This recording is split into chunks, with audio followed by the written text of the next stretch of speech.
So over the past few weeks, I have been creating my own cookie banner. And the reason is that I have some smaller projects every now and then. And sometimes it just feels a little bit too much to make a client purchase an entire consent management platform and pay monthly for something like a cookie banner. Sometimes it feels quicker to be able to just pop in my own cookie banner if they don't have any solution yet, and just roll with that. And I thought, well, let's just develop this whole thing on screen. And of course, this is not for everyone, but I realized that there are some people out there who might be interested in how you would develop something like this. So it's a kind of almost live stream style development. It's coding online. I'm going to show you my last week's development session. But before we do that, I want to give you a small update. I'm really excited about the progress because the cookie banner is now almost done. And that means, let me just show you real quick. I have it online on my own site. Let me just do incognito so you will be able to see it here. Yeah, so here it is. So this is how it turns out on my site. I have styled it to my own design. It says you'll be able to just translate it. I've translated the whole thing in Dutch. I customized the whole thing, and also if I go into my privacy statement, here is a section that's also customizable, and you will be able to just accept it. And this is how it currently looks. And again, you can just style the whole thing yourself. You can translate the whole thing yourself. It's great. It works exactly how I want it to work. So I'm not quite ready to release it yet, and the reason for that is I want to just test it on a couple of implementations. So I have a couple of I have an implementation coming up for smaller projects that I'm going to use it on. I will be able to test it there on that setup. I've already tested it on my site. It's currently live on my site. And that allows me just to get a little bit of a feel, like, is this good enough to release in public? Also, I want to redesign my international homepage before I launch it, because I will need to be able to create a subpage for that. Probably gonna make a good landing page with some information and documentation there. So I have some things that I want to do before. So I want to test. Also, I want to test for accessibility.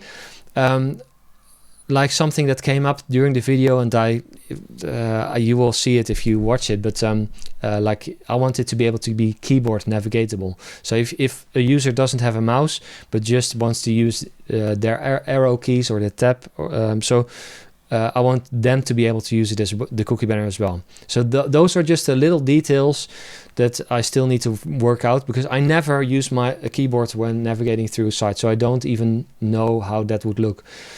So I'm going to research that, make an implementation for that, make some small changes. Also, something that I'm really testing with on my own site is how can I make the page speed insights impact as low as possible, because I know many people care about their page speed insight score, like how fast is my site currently loading, and I want the impact of the banner to be as little as possible, and maybe even no impact. So I'm currently looking into some tricks for that. So that's the progress. That's the status update. Please subscribe to my email list if you're or subscribe to the YouTube channel if you want to stay in the loop of the progress. I expect it's hard to say a release date, but I expect it to take about 4 to 6 weeks to release the cookie banner to the public. So, but you already have a little bit of an idea how it looks. Let's go into the development session now, and this will be the last version or the last video in this tutorial series. All right, have fun watching. Hey, welcome back to the new development session. We're developing a cookie banner, of course, and I also said this last week, but today I want to finish it. I really want to, but I also keep making up new things, new features that I want to include. So along the way, last week, as it progressed, I started to write things on my to-do list. So I already covered a lot of things, but there are also a lot of new things that I wanted to include. So we're gonna just go on top to bottom and try to include as much, try to put in as much work as possible. So I already opened up here the cookie banner, my testing page, and of course, if I remove the cookie here, clear cookie, and if I go back to my original testing page, yeah, here's the cookie banner again. All right, so yeah, let's just dive in. So the GTM integration, I'm gonna do this at the end, of course, and there's also a not to-do list, because that would make it a little bit too elaborate. And these are all things, add-ons that I might make in the future. But for now, of course, we're gonna compress, but I'm gonna do that at the end. Oh, all right, this is the, yeah, there you go. So first, align status on privacy page. So this is something that really bugs me. If you go here, accept everything, the required label is not perfectly aligned with this one. So this is something that I want to solve. It's going to take a couple of minutes, but I think if we're doing this, let's do it the right way, so it actually looks a little bit better. So this this section is managed by a function. Of course, I wrote it, but I can't really remember it. Get preferences, no. Show preferences pane. This is the function that I'm looking for. And so here's the table that we're filling out. There's a like a row here that's included.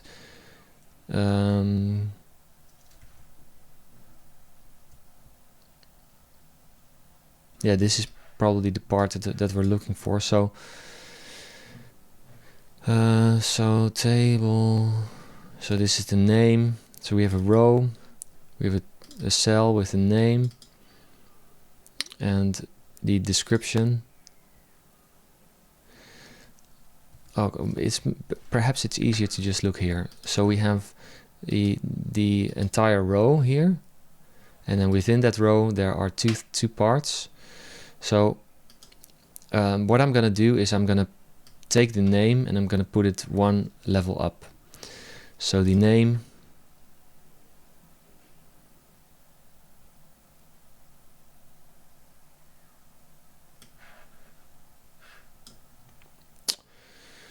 it's always hard to kind of, this is a downside of using, this is the downside of just including HTML like this, because it's very hard to read, but I'm sure we can get there. So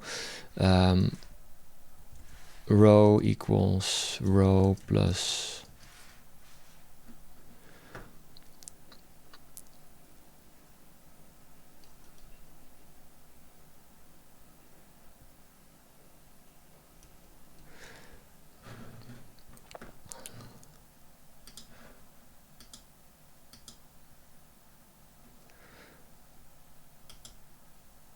yeah. I'm gonna try to give it its own table division, and of course we're using div elements, which is not semantically the best way, but by using div elements are usually not styled. They don't have a margin, they don't have a border on the side, so these are quite safe to use. Yeah, so the this one has a table division there, and I'm going to give that an extra class because I want to give that a full width. I want to make that full width. So of course I'm going to need to adjust the styling a bit. So TD, yeah, there you go. Display flex, flex wrap, so that will make sure that we can let this span more than one column. So full width. I'm probably just going to make this width 100%. Let's see what happens. Yeah, functional, required, and then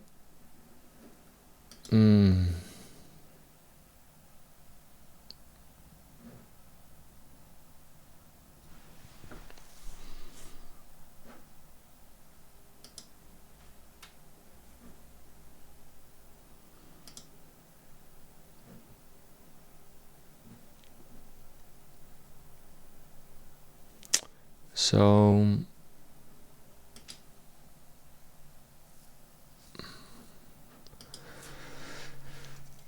okay, so we're gonna do it a little bit different. So I'm gonna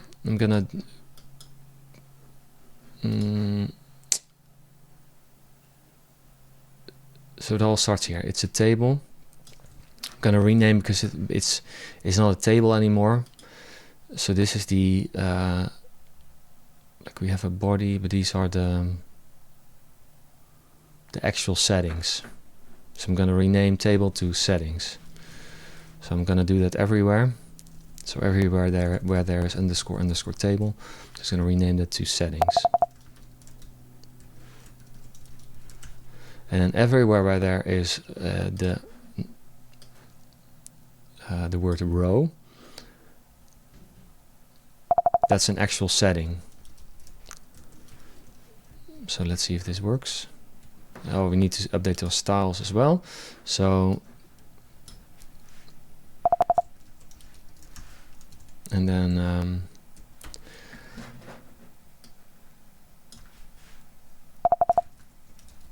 setting, there you go. Yeah, so it looks still the same. So we have the settings in their own wrapper, and then per setting we have a division. This is how I like to work. And then there are currently 3 elements. I'm gonna also change that. So the category name should have its header. So we have a setting header. So instead of saying full width table division, we're just making a setting header.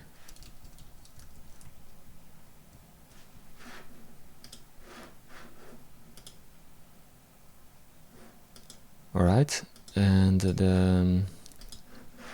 I should probably make the view. Okay, wrap. Where is it? Display options. Yeah. Editor, display options. I don't want to wrap lines. Yeah, there you go. So setting.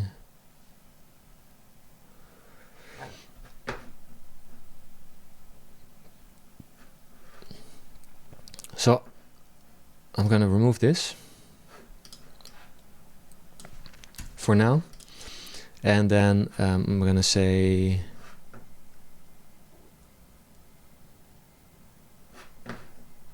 setting header. Header, and of course this is not needed also because we're not using tables anymore. So the settings header, there you go, and then we have a settings body, and that's going to contain the description and the status. All right, so settings header, and inside of that we have the settings header name. All right, and then we have settings body, settings setting.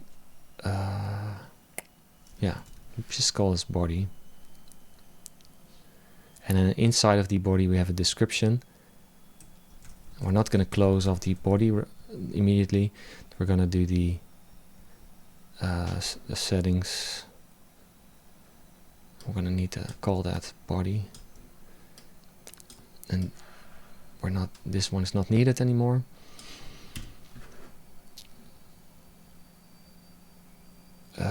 We made that a span. That's fine. Setting body, label, and here we're going to close off the body, and here we're going to close off the setting. This should work. Yeah, so we missed some styling. So instead of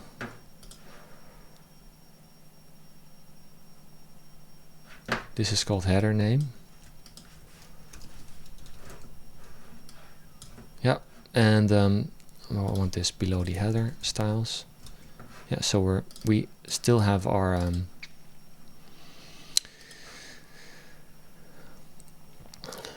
functional is still bold, and then we have a body.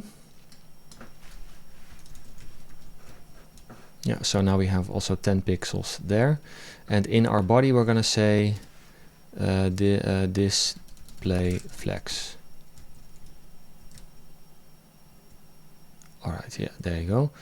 And of course I don't want to have the label spaced out like that, so I don't need this one anymore.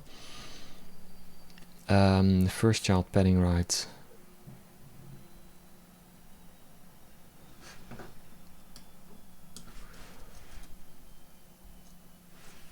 Can just put this on the description, because that's always going to be the first one. So setting body description.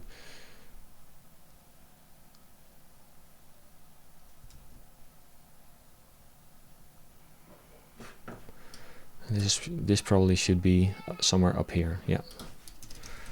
So body settings, setting, header name, body first child is going to be, don't need that anymore. And then a description. So instead of doing this, we can do align items flex start, something like this. Yeah, there you go.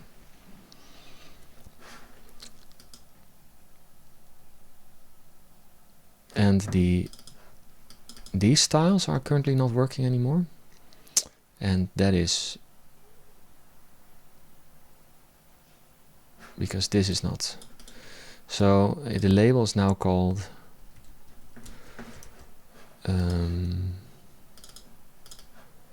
yeah, this is the name.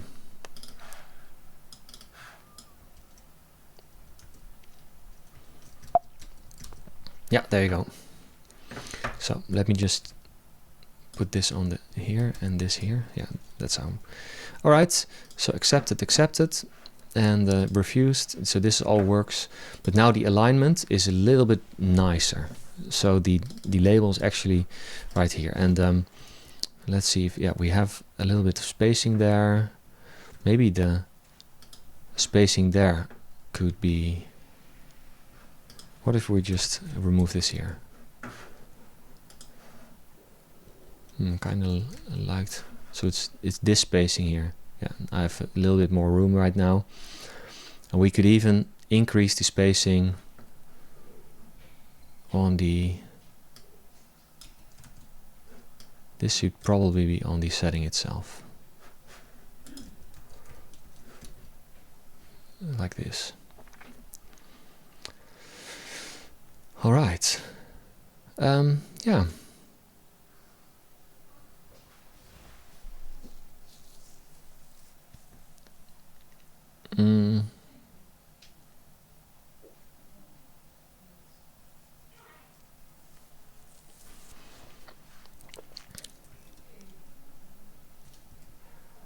So I can just Command Z all the way back, and also do the same thing here, just to make, just to kind of, sometimes I want to test, like, do I really like this over the old version? So the old version looked like this, the new version looked like this. Yeah, I prefer this one. So let's continue. Command Shift Z goes forward in the history of all the changes. So now I've saved, and we can take this off of our checklist. Oh, can I?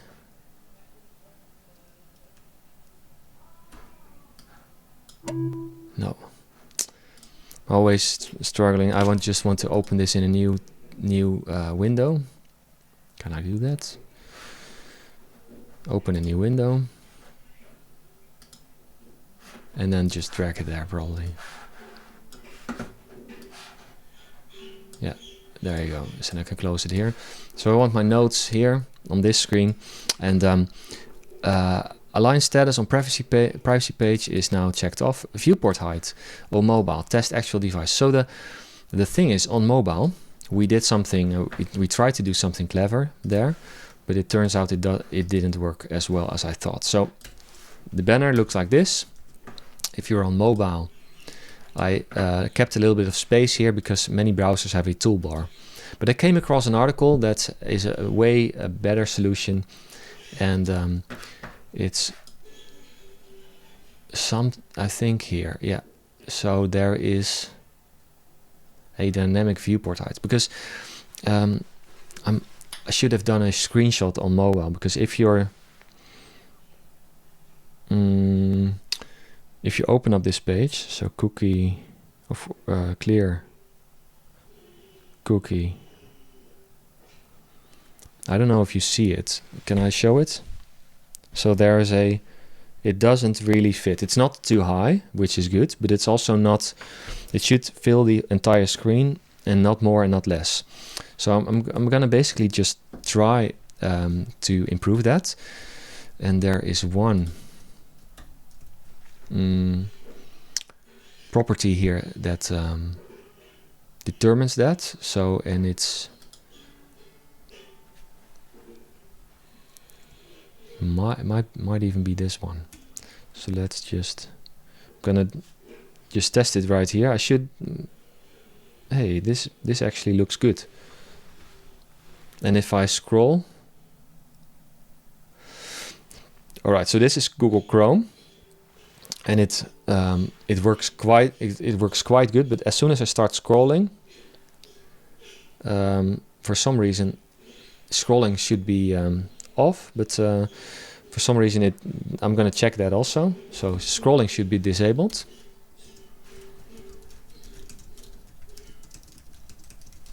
So we're going to test that later on. But this I'm going to try this dynamic viewport height. So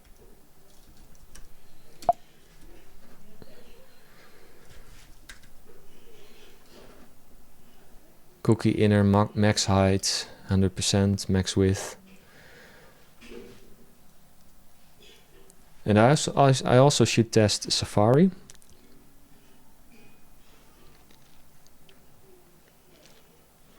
So let me just open that up. Clear cookie. Iona, no. In de werkplaats, there it is.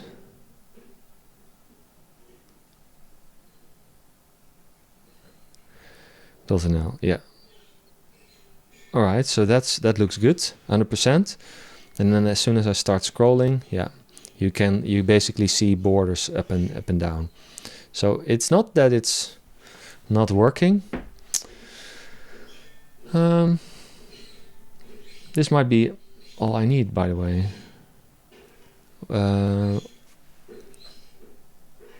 Do I need to change this? Because I have a top, right, bottom, left here. That's gonna stick to the bottom.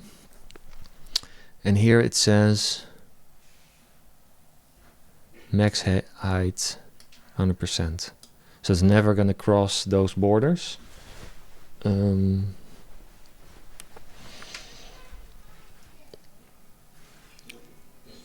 What if I do make this 100 VH? What happens? I just want to learn about these properties and the best practice as well. Yeah, okay, so 100 VH, it doesn't work. You probably don't see this.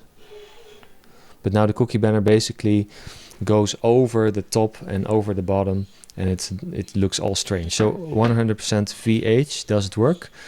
And then I already also read about this dynamic viewport height. I'm gonna test that as well. Okay, the same here. I have the same behavior as before. So, okay, I learned a couple of things. This one is not needed. So I'm just going to remove it here. And because I'm using this top right, bottom left, I can just use max height and it's going to sort itself out. This works on Safari, it works on Chrome. Probably need to test some Android devices as well, but I don't have one lying around here right now. But all right, I can check this off my list. Viewport height on mobile is now working as expected. We can also test it here. Yeah, so this is what it should look like. Okay, disable scrolling if banner is active. So this is something that I thought I would solve. So on desktop it does work, because I made a class, body class clear cookie active, and when that class is applied, body clear cookie active, you have this line of code. So why doesn't this work on mobile? So body overflow, why hidden not working on mobile? Let's learn more about that. Yeah.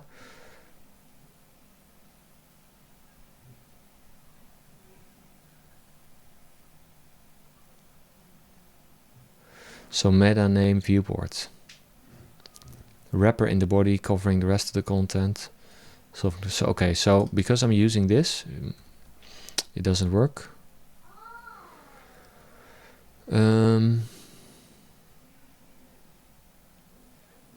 This might not be the most important issue, because it does work on desktop, and the reason that I'm applying this is I don't want people to start scrolling and reading on desktop.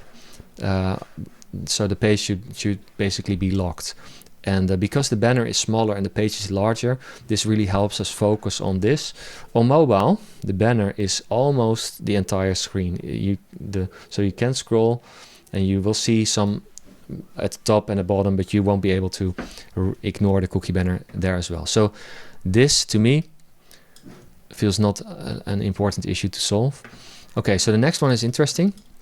So we're basically dealing with smaller issues here, but I want the impact on the page speed insights test to be minimal. So if I run this, through the page speed index test, it's gonna perform an analysis, and it's basically gonna give a score of how fast the whole thing loads. And the downside of using a cookie banner is that it can really negatively impact the page speed insight score. And so for now, I basically have an empty page. So this should be at 100 if I would not be using a cookie banner. So let's just disable these scripts for a second and rerun the test. So I'm gonna duplicate this. So I'm gonna call it empty.html. This page, I'm gonna disable the cookie banner. So I'm just gonna entirely remove it from this page. This page is probably gonna be 100 in the page speed insights score. So let me duplicate it. Let's test it. Empty HTML. It's gonna analyze that page as well. And I expect this page to be at a 99 or 100. So that means that our cookie banner is now negatively impacting the page speed score with about 10 points. Yeah, so from 100 to... So 100 is without cookie banner right now, and 98 is with cookie banner. And I don't like that. So these kinds of shifts in the layout, it has an image that should have an explicit format. So there are a couple of problems, but one idea that I have, and I don't know if this is going to work, so please bear with me. We're just going to test it. The one idea that I have is waiting for a couple of seconds before we're loading this this banner, because this score really measures the first load. And if we're loading the cookie banner after a couple of seconds, we might be able to make the page feel lighter, and that's what we're trying to accomplish also in this test. The page needs to feel light. So in the code of my cookie banner, in the settings, we're gonna make a setting. So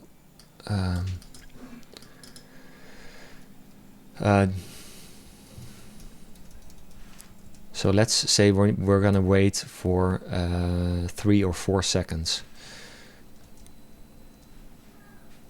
And I need to find a good name, so it's the delay on the first load. First load delay first. So the cookie banner, it's basically here, the show banner method. We're gonna apply that delay there.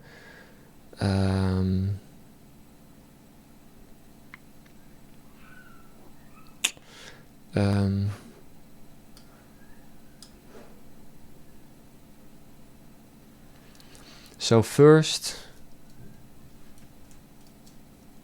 banner load delay in seconds.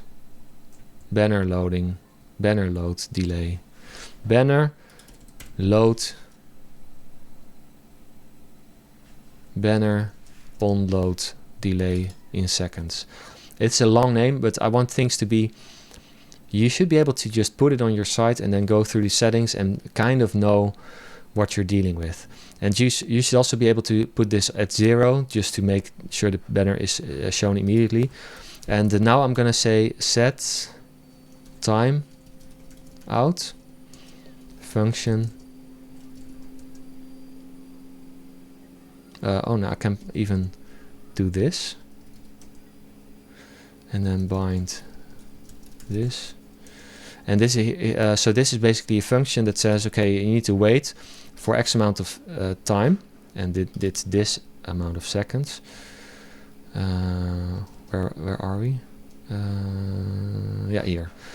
So this, and then we pull in the setting that we just defined, and we need to probably, or we're going to say seconds, and we probably need to do something like this. So var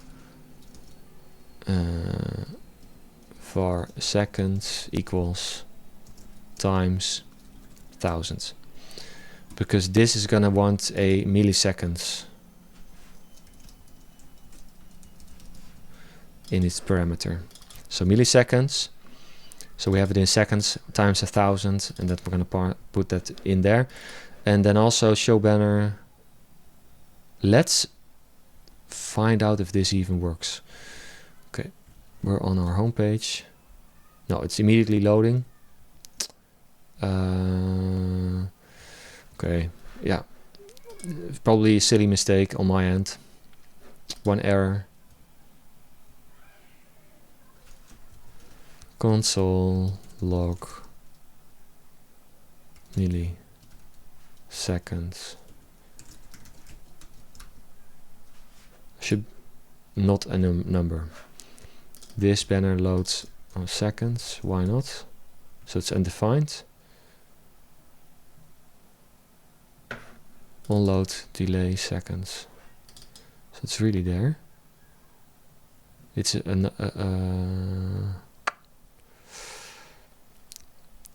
so for some reason it can't find it.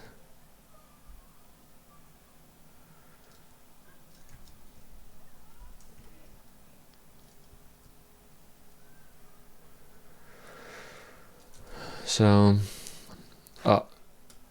clear cookie settings. I did something here. So what's the clear cookie settings? Oh, it's on under settings, of course. I forgot that I changed that at the end of the session last week. So settings. Again, just a silly mistake on my end. So, but here we are. 2, 3, boom. Okay, now my styling is... I don't know why the buttons are now acting out, but we have... At least we have... and is it really because of this change that the buttons are off? I'm just really curious what's going on here. No, it's just... it was a bug that was there all along. Okay, so I didn't mess it up. Good. So we have 3 seconds of delay, and bam, then the cookie banner shows up. And I just want to know, does this even matter on the page speed insight score? So let's just rerun this. I'm going to duplicate it. So this was the old score. So without cookie banner we have 100. With the cookie banner showing immediately is this score. And let's just rerun and try to find out if this makes any difference. It's just an idea that I had. And I could even try to increase the time. So show the banner after 5. Yeah, see? So we have a page speed score of 100 just by applying a little bit of delay. And this is really nice. What if I make the delays shorter? Can we? Oh, of course. This you can only test once a minute. So, but 3 seconds.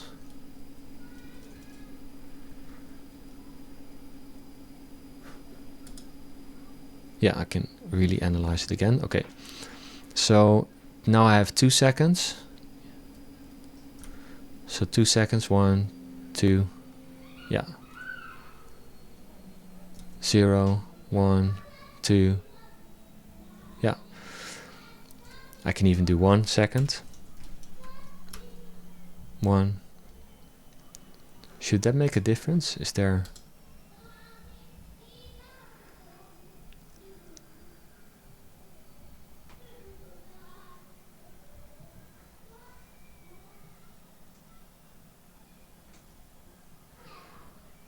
Yeah.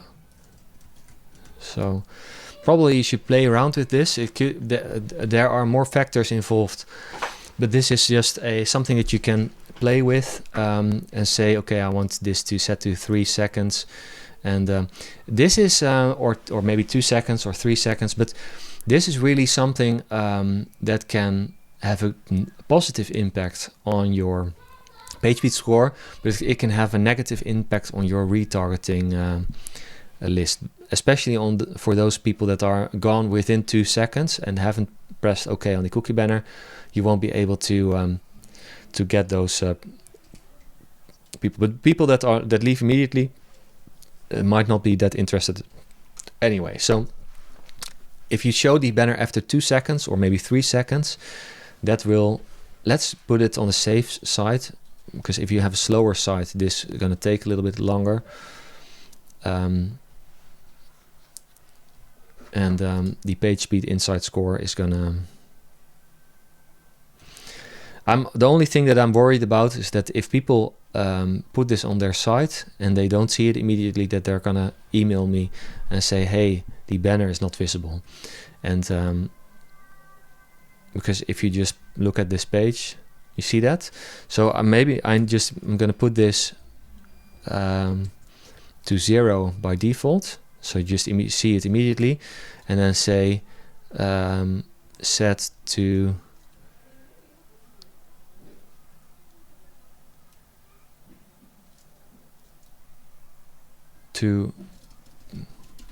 try setting this to 2 or 3 to improve page speed scores. Something like this, or maybe in the documentation, but I wanted to put that on there.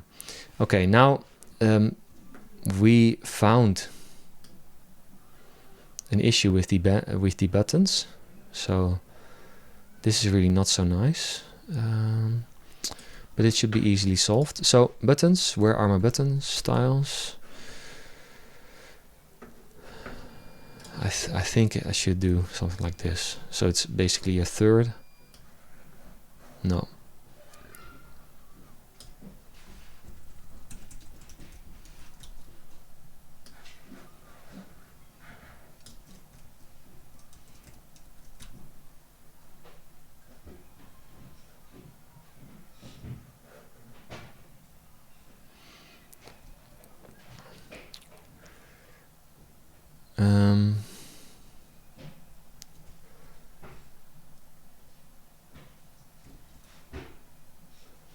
Okay, what am I doing here? So why I have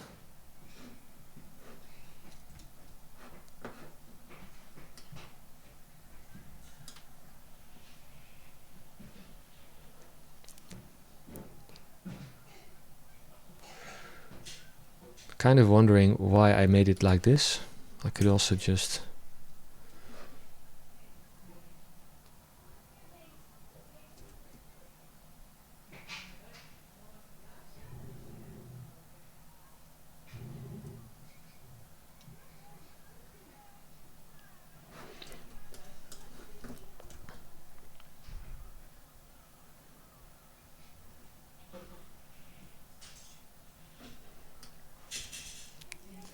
it already has 15 pixels. This is better. Probably the breakpoint should be a little bit sooner, because now show settings is on 2 lines, but nothing too bad. Or probably make the padding a little bit different. So padding 25 is excessive. Yeah, there you go. This is a lot better. I don't know why this all was so hard. Can I do even this? Yeah. There you go. Fine. Good. So if you want to break this sooner, just increase this by to 600, and it will just, if the viewport is less than 600, it will go like this. So this is even a little bit safer. And if the viewport is very small, it will make a scroll bar here. Yeah. Okay, a lot better. So set timeout setting for page speed insights there, and we also fixed a button with bug. All right, no script tag on privacy settings page. So yeah, okay. I came up with this on my list because on the privacy settings, you have a cookie settings preferences pane here, but this entirely relies on JavaScript. And then if you have a lot of accessibility requirements, so you want the whole site to also run without JavaScript, you could add a piece of code here. So on the privacy statement, you could add a piece of code here inside of the preferences pane and say something like no script, and then this part of the site requires JavaScript to work.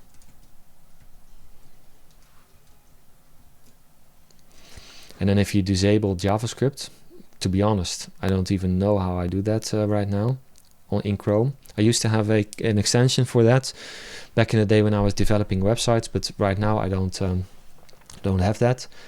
But if I would disable the JavaScript in my browser, this text would appear. But this also,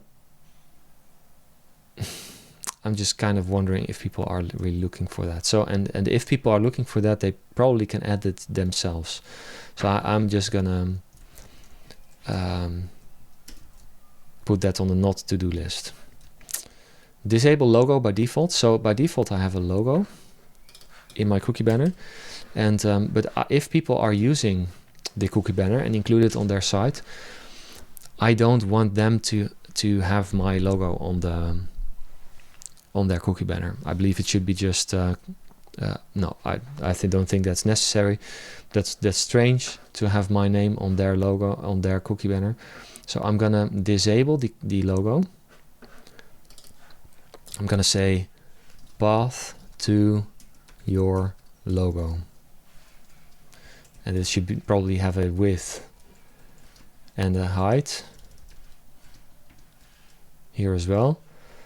And I'm just gonna say comment out, and of course I need to do this on the index page as well, so right here. Yeah, there you go.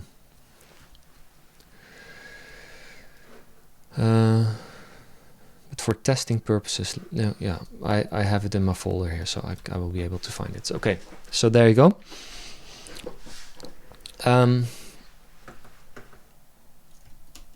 That was easy. Disable logo by default. Add consent string to cookie for lookup table. Yeah. So right now, if I accept my cookies, in the cookie, I have the consent. I have that in an object. So curly bracket, functional true, analytics true, marketing true, etc. But what I like to do,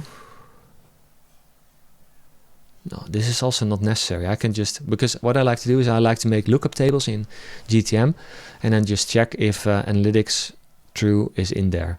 But I could as well just test for analytics and then brackets, semicolon, true. I don't need an extra consent string. So this is also something that I can just pull off my list. Not needed.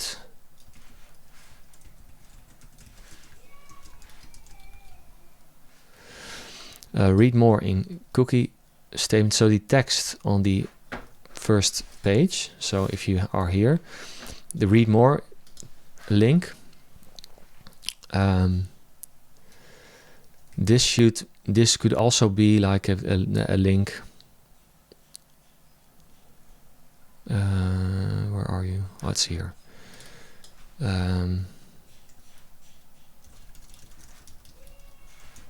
Something like this. So go to cookie statement. That's like read more.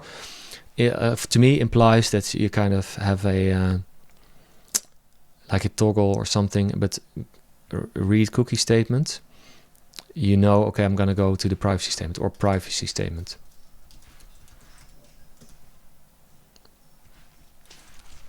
Read privacy statement. Or maybe I should do this like this. So read more in our privacy statement.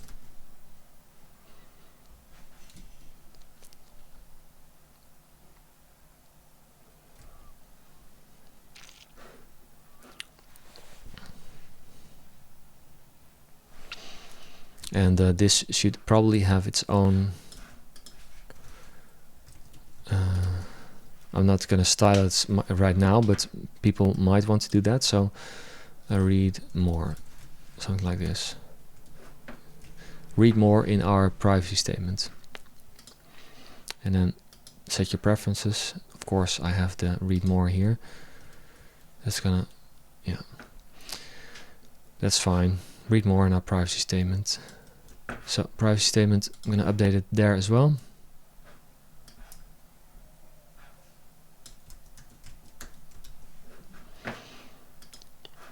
So read more in our privacy statement. Good.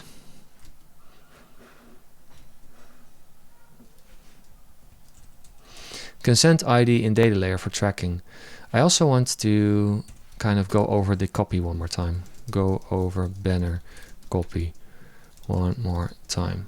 Maybe even put it through ChatGPT too, because English is not my first language.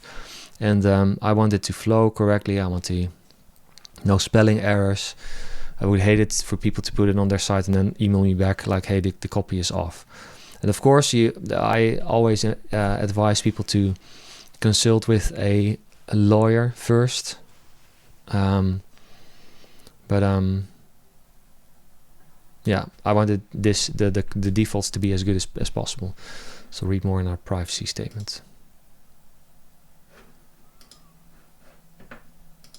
And then you go back to the privacy statement. Yeah, so here you probably, and then show settings.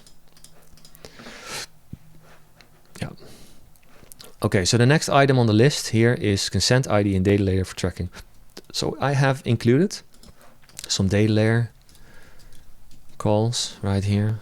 So data layer call loaded, save preferences, and then this preferences. So this is these are the preferences that I'm putting in.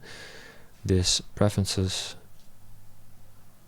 and the preferences are pulled in by the get preferences method. So get preferences. Oh, it's already there probably, because I'm basically just pulling in the read cookie. So let's see the data layer. So we can access the data layer by just filling in data layer right here, and then clear cookie, consent ID. It's already there. Consent version. It's already there. So the entire object. So that's easy.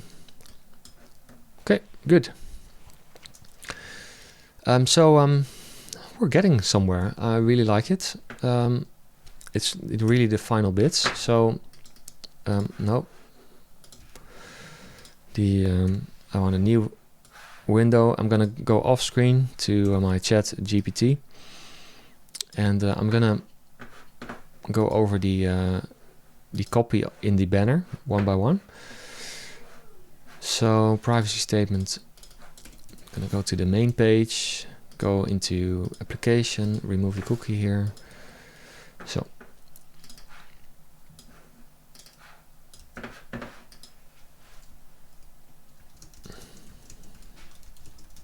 So I'm basically just gonna, or maybe I can.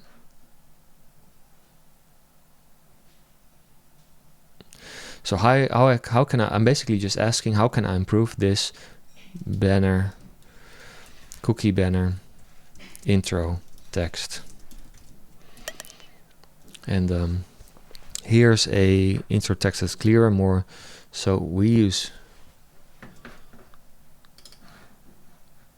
So it basically gave me back this. Let's just go and check if this is really better. So this is and right now I'm gonna wrap lines. I'm gonna use that. So this is the old text, and this is gonna be the new text. So we use cookies to improve your experience. Functional cookies ensure your website works properly. With your permission, we also use analytical and marketing cookies to understand how our website is used, measure our campaigns, and personalize content and ads. We may share this data with partners. Read more in a privacy statement. I think this is a better piece of text indeed. So let's just use that. The content and what I meant to say is exactly the same, but it's just a little bit. Okay, so right now I have a widow. This is called a widow. And so in these cases, sometimes I just want to. So let me just put my phone on Do Not Disturb for a moment. Yeah, there you go. So let me see. There are solutions to this. But for instance, I can make the banner width, which is the minimal width that I set here. I can just put it into something a little bit slightly smaller. And now we don't have a widow. So with widow I mean like one word of a paragraph on the next line. And I'm a kind of a typography nerd, so I don't like those. It's also in the details, and right now I don't have a widow anymore. So, but also the banner is now slightly smaller. Not sure if this is. By the way, the mobile version, since I removed the image right here. All right, so the image is gone, but I should have done something else. I should have done not only the I should have commented out this entire block here. Yeah, now it works. Okay, good. So we use cookies to improve your experience. Functional cookies ensure our website works properly. With your permission, we also use analytical and marketing cookies to understand how our website is used, measure our campaigns, and personalize content and ads. We may share this data with our partners. Show settings, and then you can just... Okay, good. I'm also just gonna go into this. So how about this text for our functional category?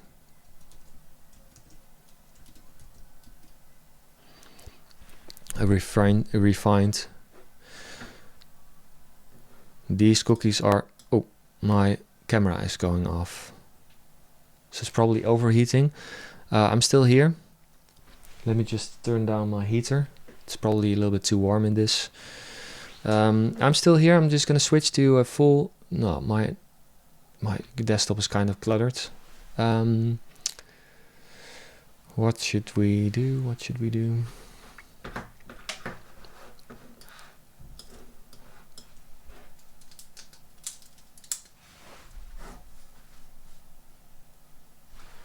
We're at... I'm still here, so don't I'm not gone. I'm just figuring out how to solve this. Let me just all right.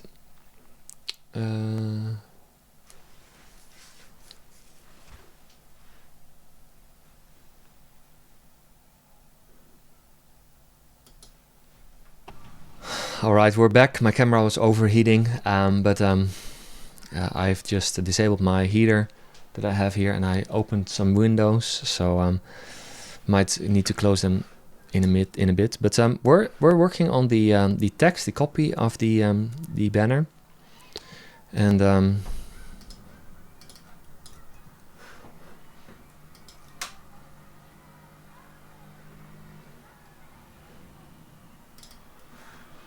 just gonna put in the all the copy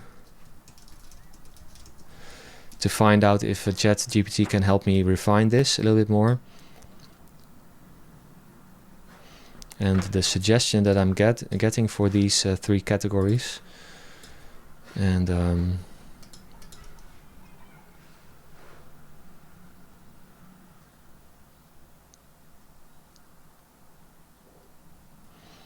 yeah, the suggestions are all quite good. So in this is copy that is used here, right here. Marketing. So functional cookies are necessary for the website to function properly. And the suggestion is this. These cookies are essential for the website to work properly and do not connect. So that is a little bit better. I agree. Analytics cookies. These cookies help us improve. So this is the new suggested version. These cookies help us improve the website by collecting anonymized data about how visitors use it.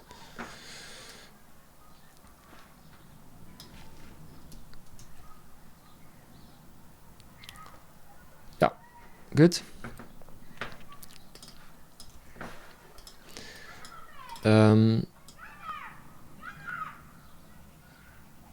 And then the last one. These cookies allow us to personalize content and ads and measure the effectiveness of our campaigns. With your consent, we may share this. Yeah, it's just a little bit. It's just style. The content is the same, so that's good.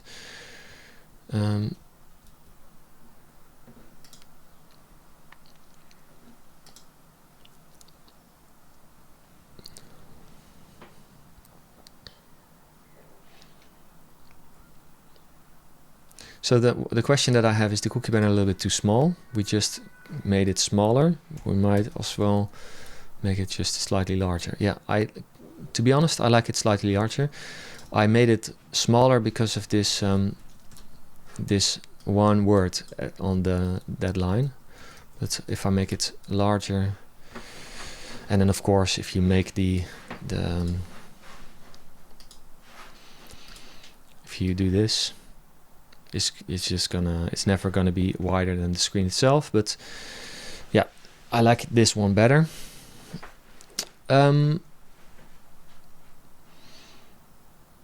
No, I'm kind of not sure.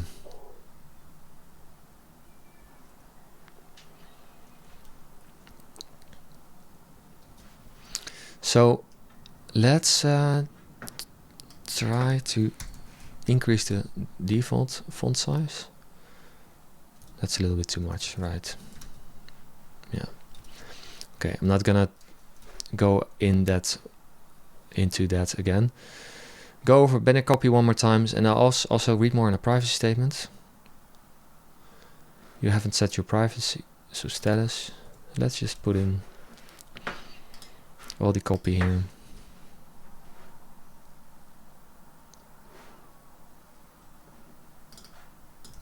Yeah, that's a good suggestion. So I just filled it in a ChatGPT, and it came back with this suggestion. So you haven't set your preferences yet. Please choose your preferences to continue.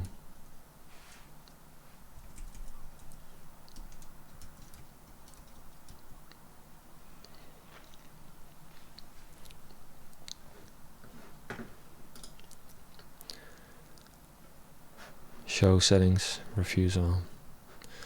Or we might just say something like, if you choose your preferences, once you set your preferences, they will be shown here. Or please choose your preferences to continue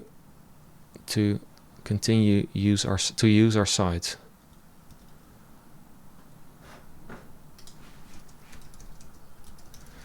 This might be something. Let me just fill it in here as well.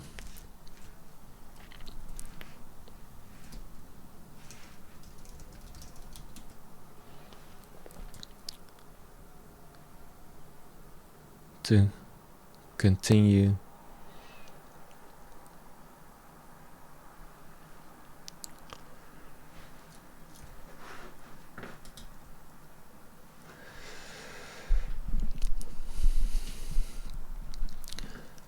and I'll set your preferences, accept all. So good.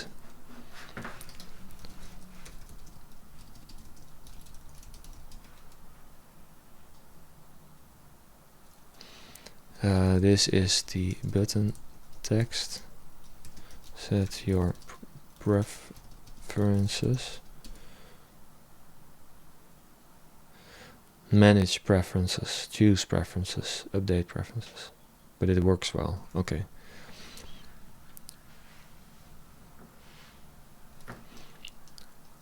Manage preferences, to be honest, might be a bit better. Manage preferences. And this is also the text that's just going to be change, manage preferences, change preferences. We could also just manage preferences on both. And then if you just remove the whole thing, application,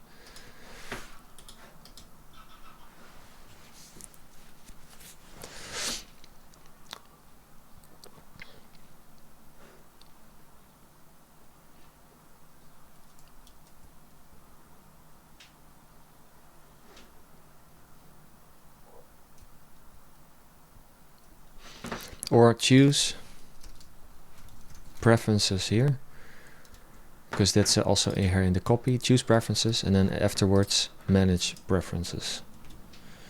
I like that. And would it be nice to have a small link here that says revoke consent or remove consent, kind of a reset button? That would also just really help us instead of just going in here all the time. And also for a user to be able to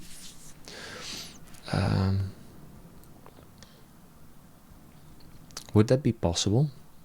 Of course it would be possible, but the question is really, how long would it take to make that?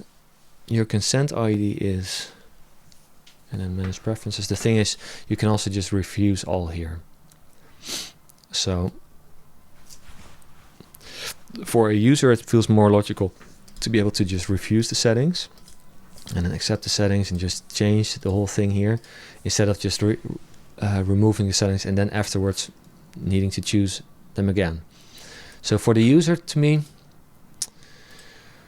it feels a bit better to, so you haven't set your cookie preferences yet, please use your, but maybe a method. So we could write a reset method.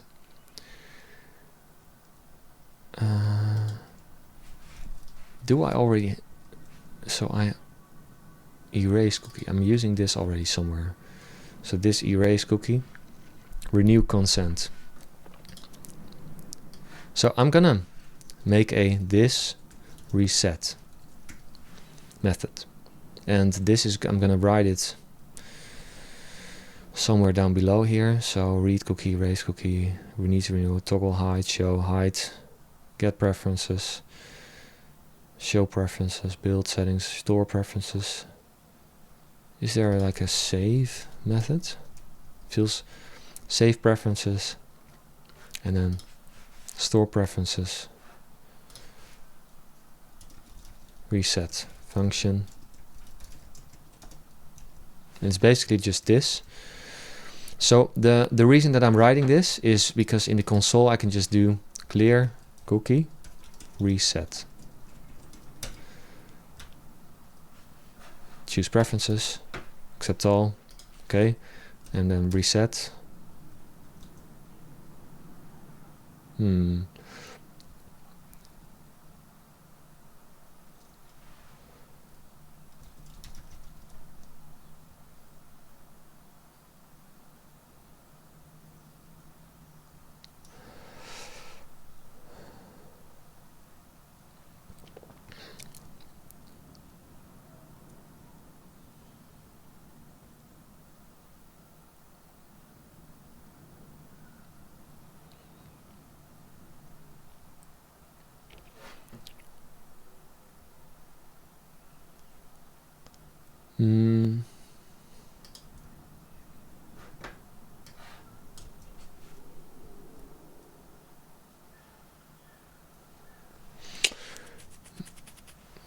Kind of.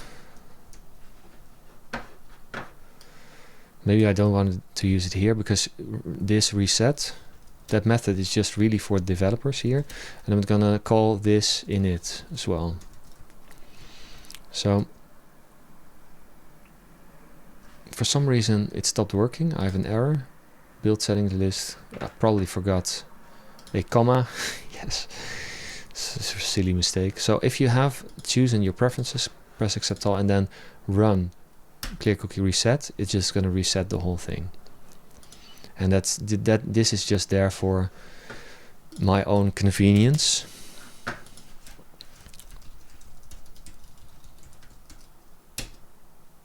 And should I perhaps change this part to just clear cookie?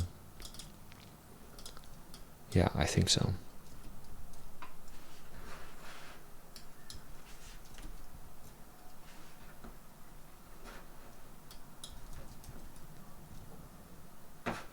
So now I have an error, clear cookie.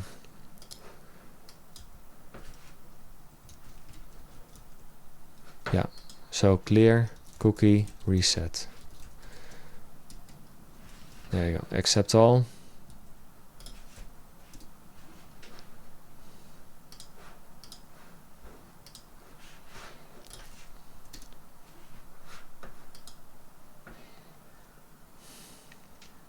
Privacy statement. Choose preferences, accept all. You can also just go reset and then it will.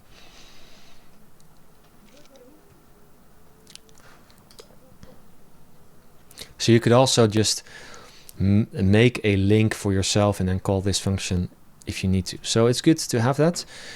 Go over banner copy one more time. I feel like I have done that.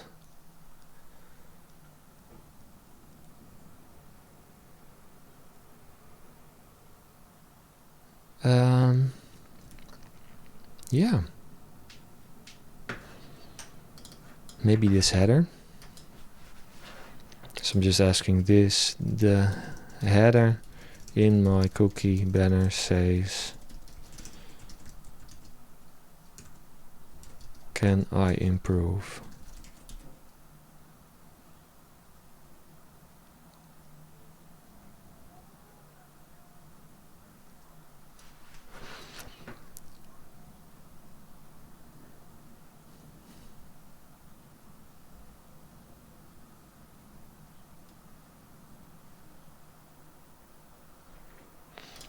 So it has some good suggestions. So I'm just gonna follow up.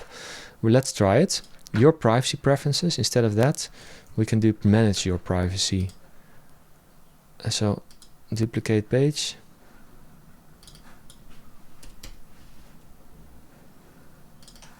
This is the old. This is new. Manage your privacy settings. No, I don't like that. So it has given me a couple of other options. Your privacy settings. Yeah, I kind of like that. Control your privacy is also... No.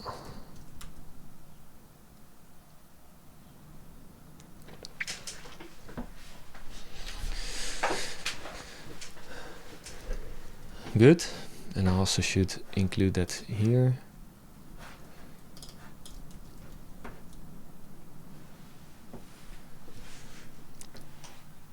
And also here. So that part is managed here. So your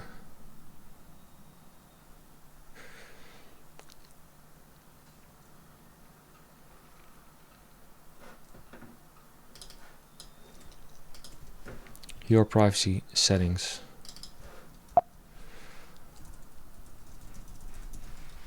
Might as well just change that variable. Your privacy settings. Good. I find the spacing here a little bit too high. Let's just do the setting header, if I remember correctly. Setting header, maybe just 5. Let's cut it in half.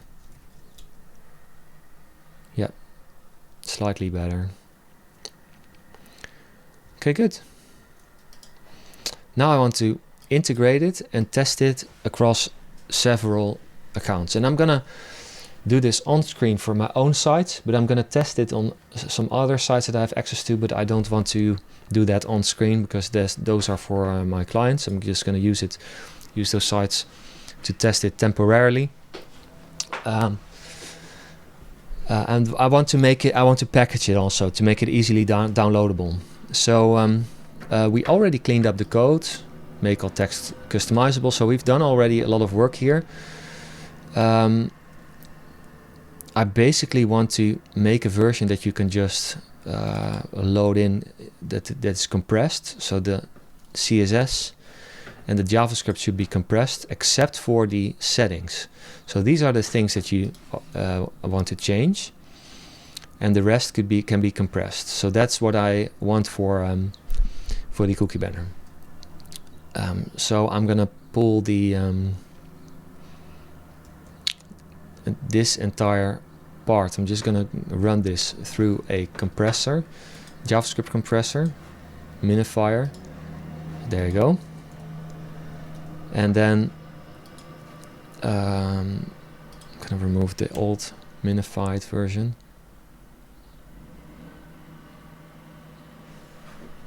To be honest, I should probably back up this. I didn't put this in a GitHub repository, so this code is stored nowhere except for on this drive. So I can't mess this up. New file, clear cookie min.js. And this should probably be automated, but I don't have time, and I find that I find it a little bit of waste of time for just something that I might change something to this banner in the future, but I don't foresee weekly maintenance on this. So for me to put this in version control feels a little bit excessive. Reset, and then it still works, of course, because we're not loading the minified script. Let's just do min here, and also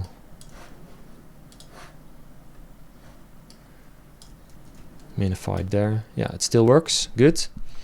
I also want to minify my CSS, and that's gonna take a little bit longer, because, why? Well, there are a couple of things that I think people would want to change. So I'm gonna pull those out, I'm gonna write those at the top, and those are basically the defaults. And that would make it a lot easier for you to style things. So, for instance, the clear cookie banner, I'm gonna do it like this, and the background color, and this should probably be super high, just to be sure. But the background color, the box, no, not the box sizing, but the background color is gonna be in the is going to be customizable, the font and the backdrop filter, because if you don't like that, you can just easily remove it there. The rest, I'm going to assume that people don't want to customize it, and if you want to customize, you can just write your own styles.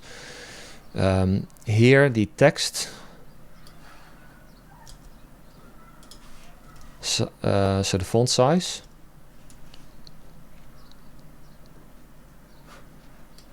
or the font color.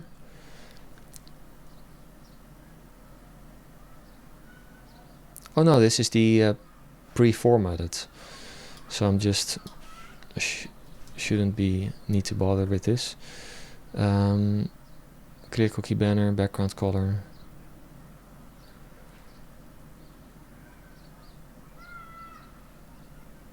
I haven't set a font color. So there should probably be a font color, a default. So I can do something like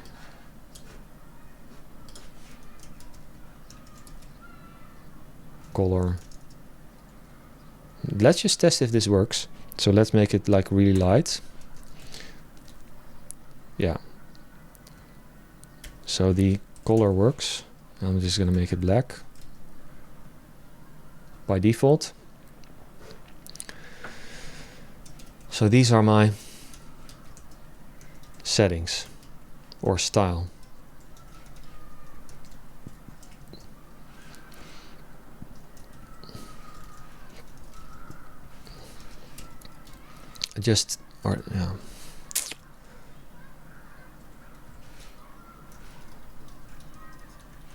Style theme, or maybe not, maybe just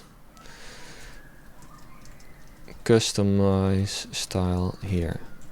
So this is just the part, and then the rest is here. I'm gonna can I make variables for this?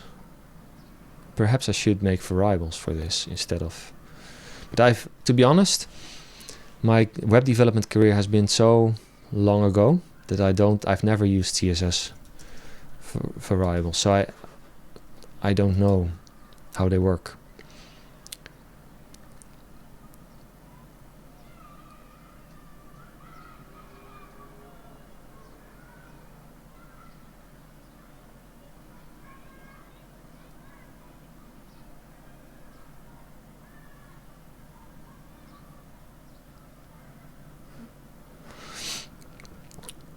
So I can set the variables for a section.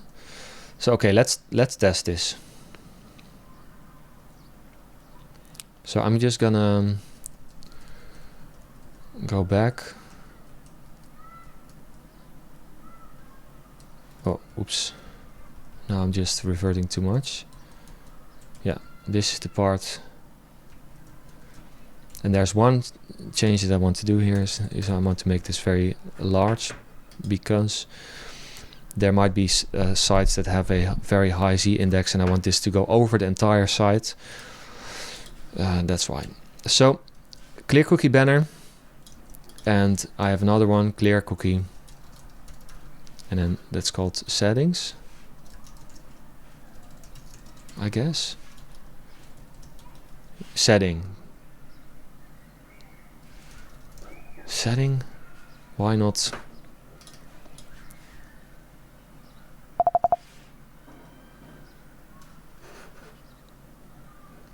Is it really? Did I really?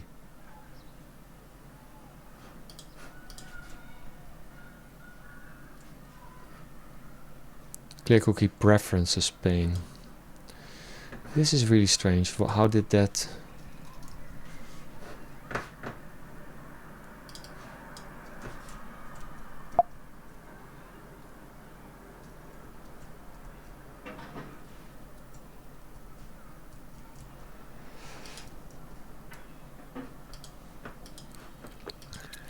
Clear cookie preferences pane. I find that ID a little bit too much. So let's change that. Preferences pane.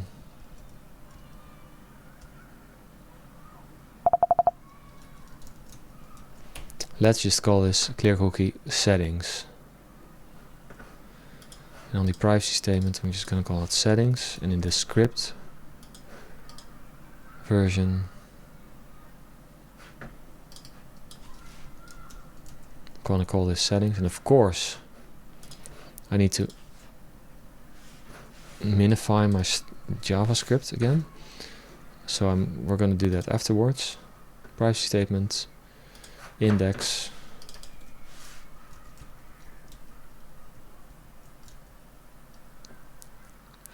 Yeah.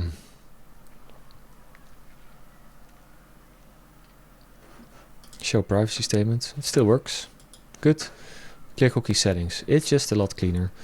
I care about naming perhaps a little bit more than I should, but okay, let's go back. So I have my root elements, and then it says that I can define colors like this. So let's just say primary button color, and then I'm gonna prefix it with clear cookie primary button color.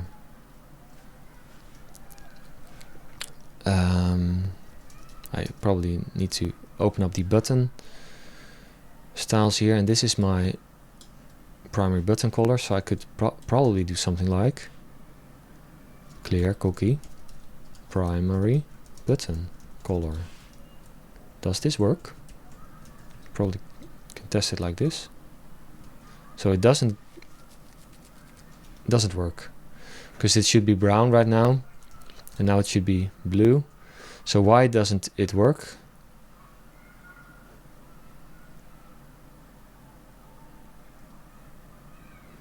How to reference? Oh yeah, I need to do var. Okay, good. Clear cookie. So I need, in this case, I need to do var and then do it like this. Okay, this works.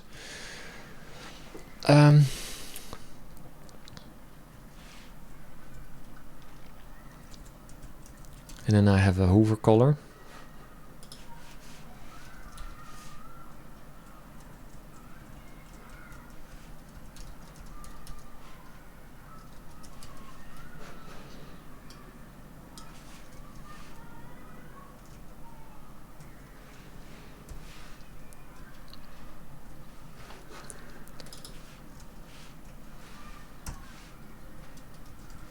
Does it still work?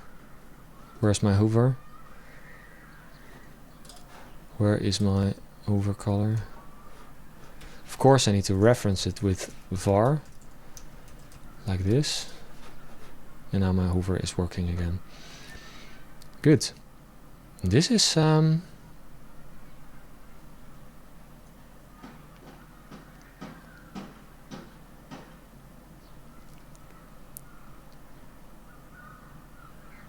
This is nice.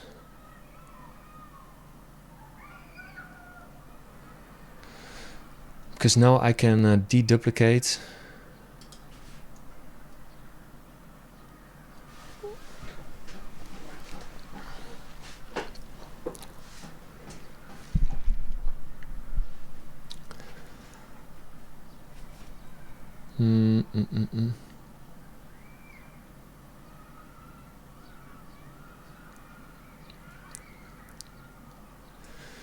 Okay, this is gonna take a while, but I feel like people should be able to customize the background.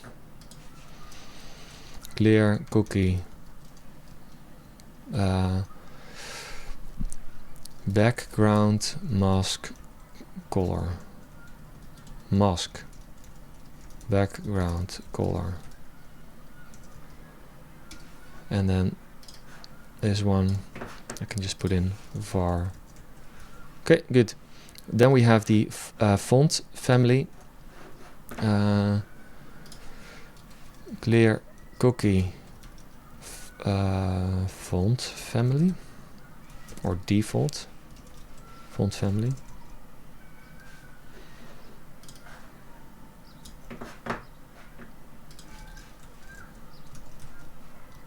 Still working, yeah, still working. Here also, still working. And if I just go through the, yeah, I have another, so var, and then pop in the variable there as well. Okay, good. Let me just close my window because it's getting a little bit cold here. And also I'm living next to a primary school, and it can get quite noisy.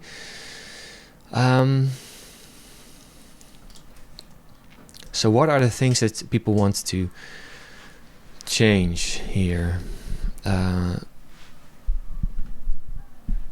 So let's look at the banner. The text link color, and the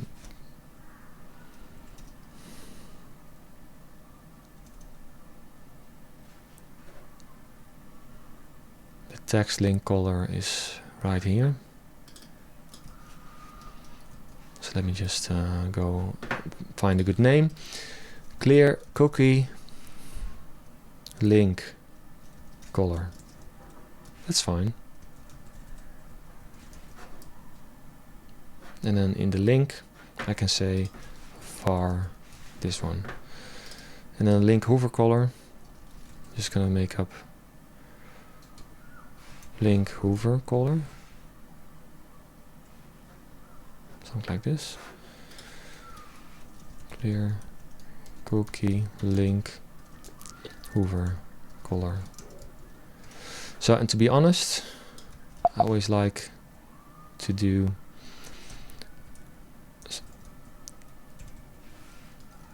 it like this. So the modifier, so things are always, if you should sort all the variables alphabetically, the modifier is at the end. So the same goes for this one. Instead of doing and then hover.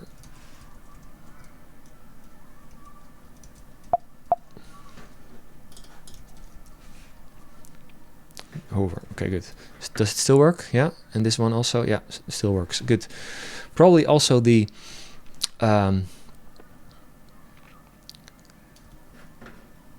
button border and button text. So this is white text. So so you have a button color, instead of saying button color, I'm saying button background color. So it's element, CSS property, and then modifier. Good.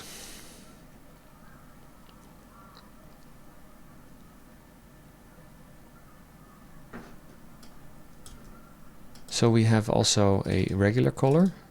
So we're gonna call it font color.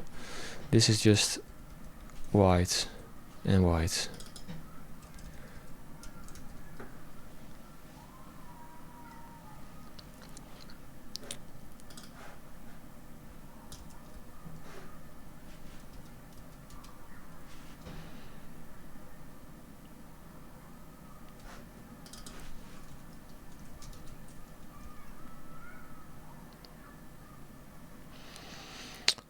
Should I make a hover color as well? Feels a little bit strange that once we're font color hover. Okay, good. Still works? No, it doesn't work. Why not?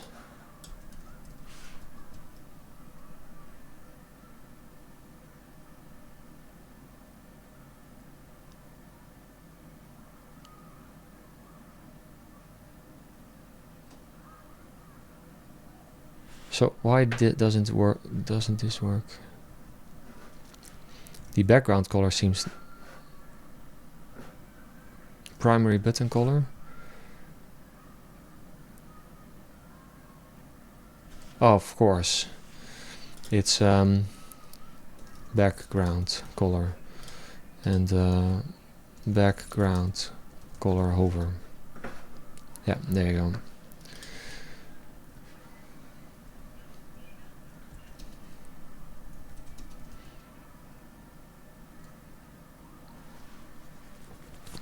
So we also have a secondary color, and or a secondary button, and the secondary button has a border as well, a border color.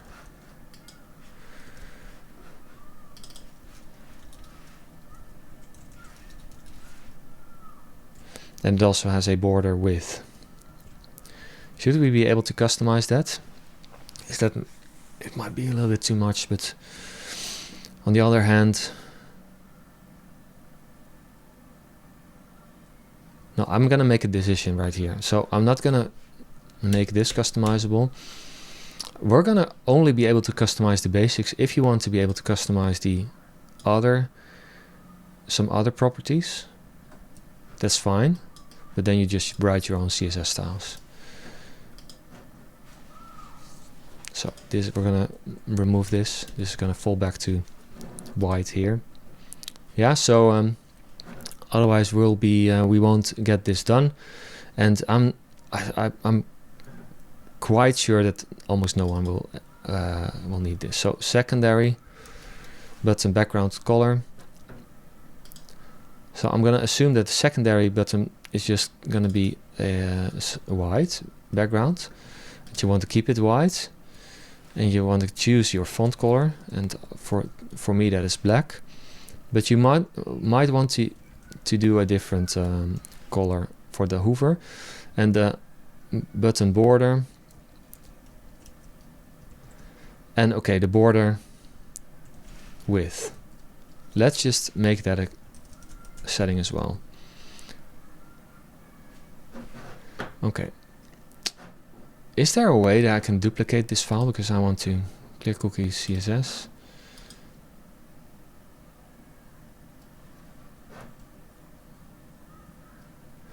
There's probably a good way. I hate moving up and down this file the whole time, but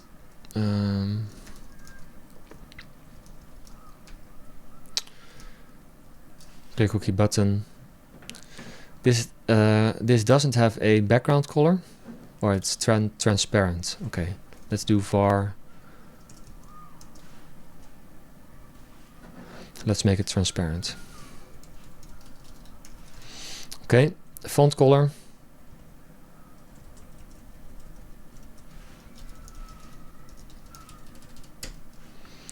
So the color here.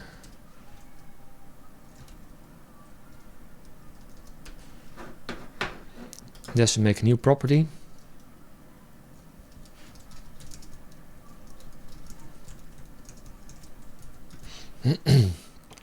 And font color, good. Then we have a font color hover.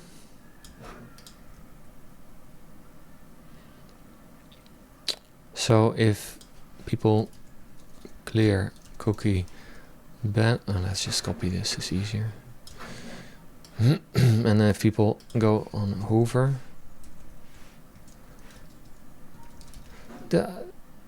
oh, it has styles like that. Okay, good.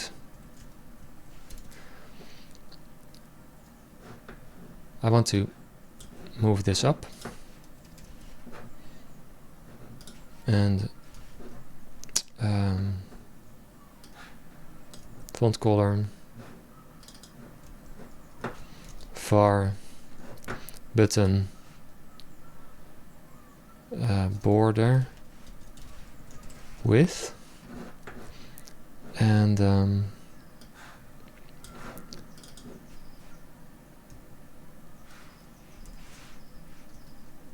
border color. And the border width is going to be the same for both the Hoover style and the regular style, but the border color, we will be able to change that. So this is a darker version.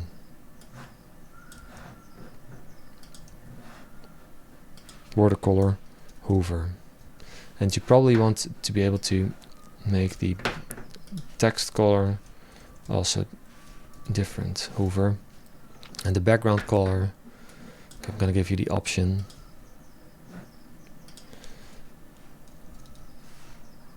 Also changing that. Do we have, so we have a background color, color Hoover, color Hoover, border color Hoover. So the border color is going to be this one. So let's make sure that I only have this. Yeah. So this is going to be my border color, and then if you're on Hoover, it's going to be the slightly darker color. The border width is 1 pixel. Yeah. So for some reason that doesn't work right now.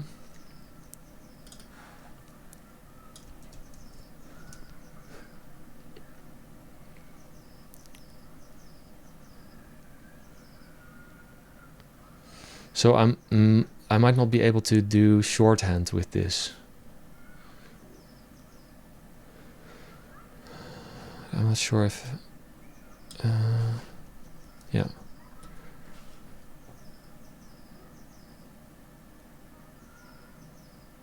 Border width, color. I'm using the right name, am I?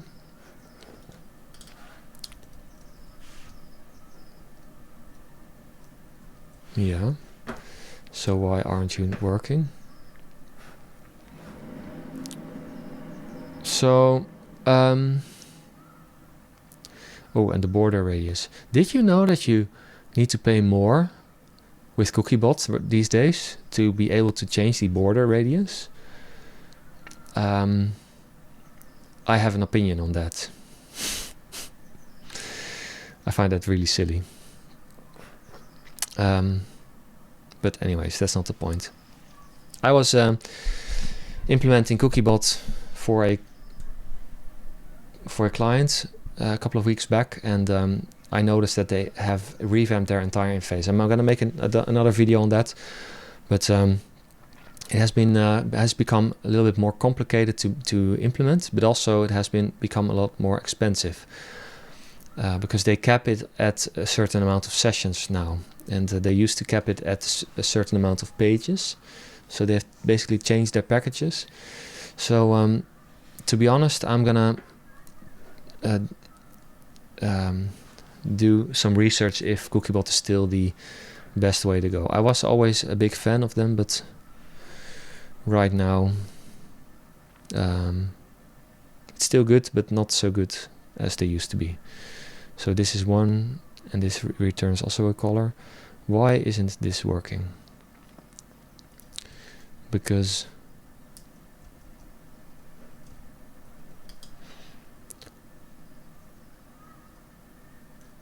and they have a color.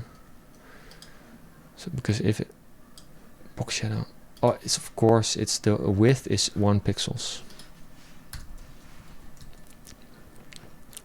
So it's all going really well.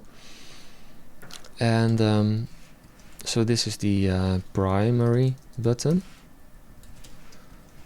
the mask, the secondary button. These is just a regular link. So probably we should make some kind of a font color. Show settings. Should we do something with these toggles as well? I think so.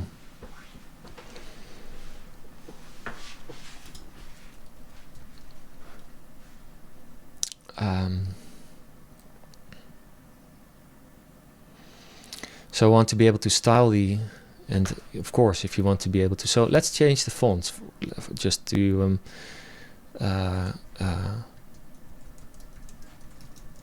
does this even work? I don't have Comic Sans installed though. Okay, so let's Helvetica.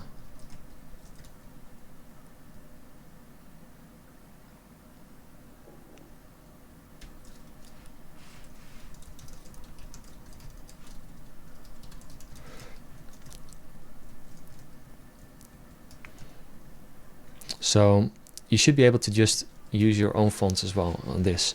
So that's good. So one font, oh, this is not good. The Hoover color.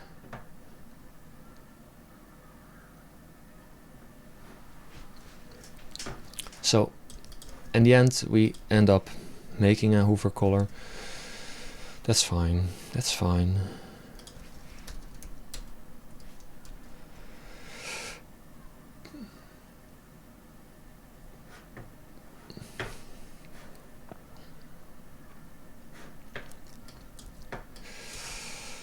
Color Hoover.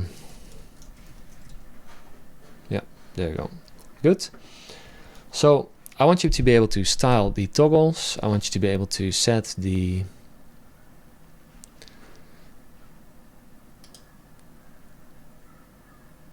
font and of course the description here. Description color. So we have a toggle required, we have a toggle inactive and a toggle active color. So the active color. So let's make those and let's just fill it in. So toggles. No, we're gonna do the toggles below.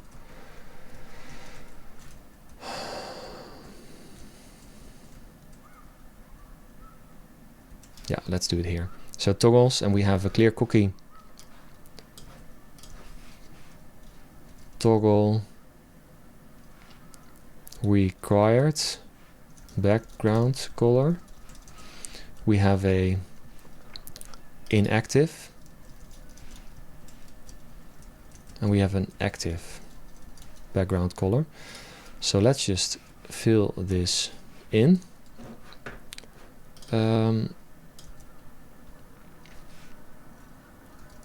So I probably just named this toggle and it's called background color this. So this is probably the inactive version. So I'm gonna say var inactive, and then in the inactive I'm just gonna say inactive is that's based in this one. Okay, good. So now the active and the required also. So this is the required color. I can see that from the preview. Toggle required background color. Let's just also set the active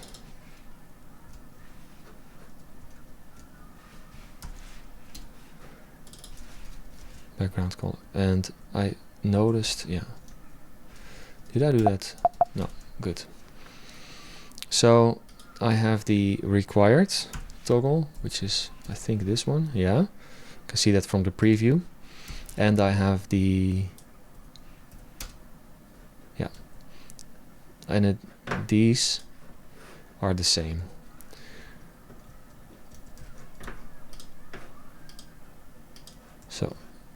that one doesn't work. So the active doesn't work. Toggle. Let's go see what's toggle required.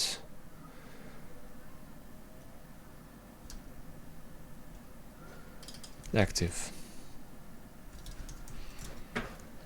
So yeah, there you go. Active. Toggles.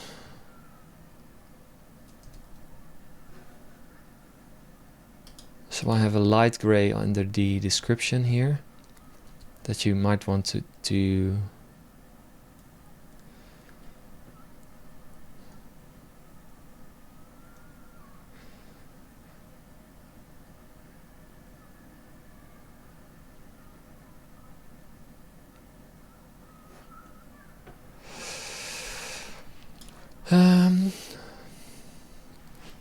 Let's just say text, and then do something like this. So mask, no, default color, font color. I've always found that the color property is a little bit too it's not really a good name. Should really be font color, and for me that is just a black. Good. And I can do that on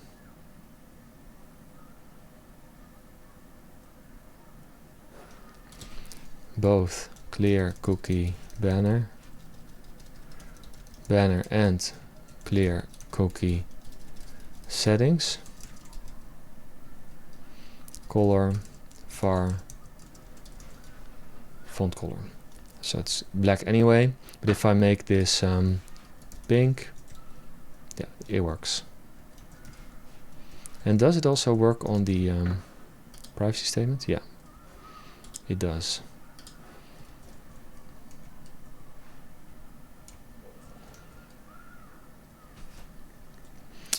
And then the description.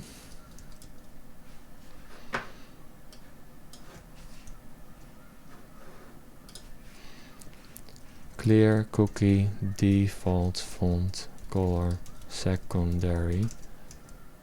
Maybe something like this, just a lighter version of it for secondary text.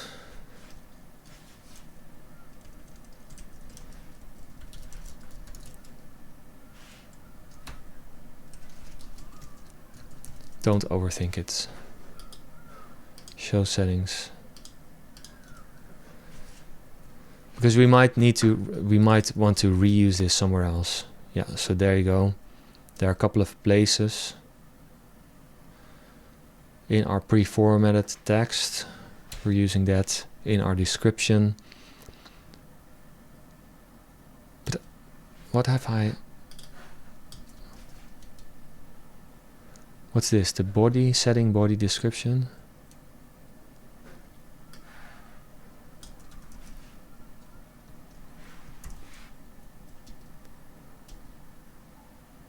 So I understand this one.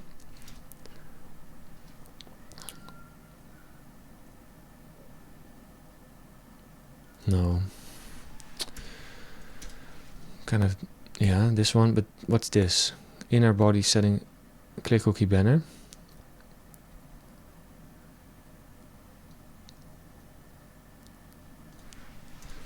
So what's the difference between this and this? Clear cookie settings.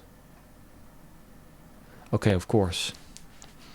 So they both have. So it's two different. This one is in the settings panel, and we also have a banner panel. So description. Now I understand, and it's also what we want. So it's not. Are there more? Yeah, of course there are more value of this. So now it's only this one. So it's the pre-formatted text in the. So let's say if you go accept all. Yeah, it's this text. It also has this color. It's the same color. So let's just make it all secondary. And if you use that color and say I want it pink, it's gonna. Hey, I was expecting that to go pink as well.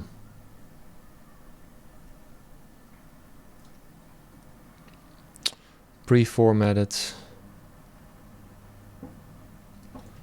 And why isn't that pink? Color. Yeah, of course it's not gonna be pink. Strange. Yeah, that's more like it. So, I want to revert that to the original value, which was this value, and now that is, yeah, good. And also this value. I'm wondering, should we change this and this color, and also the background colors here?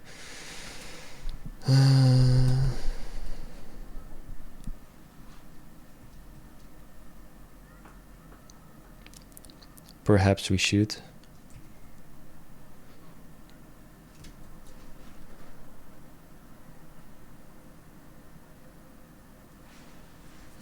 It makes it themable, easier themable. And if you have a red in your, you probably want it to match the reds in your. Okay, so we're gonna say labels. Oh, and this one, of course, should be at the top. Because if you, under text, you want to be able to set your font family, of course. So we have a couple of labels. We have 3 versions. So let's show them all. So required, accepted, and denied. And this one is just a regular state. So clear cookie, label regular, background color, and then you have a text color, like a font color. And we might want to make this font family also. Okay, so we have quite an excessive list of settings already, but I feel these are the ones that we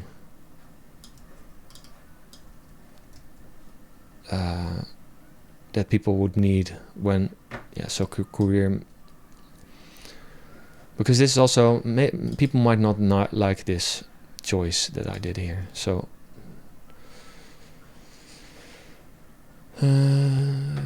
clear cookie font family, var, there you go. And so we have a regular label, we have a, yeah, are we gonna say accepted, background color, font color, and we're gonna say denied. So you have quite a couple of labels here, and the default background color is this one, and the default text color is that one. So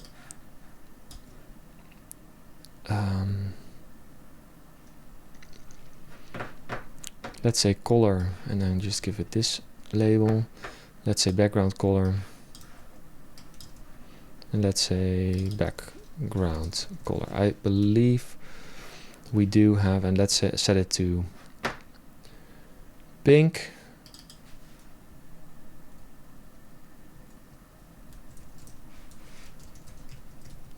Yeah, it works. Let's set the text to pink. It works. Well, we need to do the accepted and denied labels as well. This is a little bit of work, but it doesn't matter. Okay, so we have green, which is this one and this one. It's just the word green. Am I gonna accepted, background color,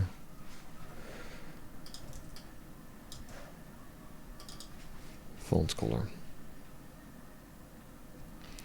and the font color here is green, and the background color is the code that I copied.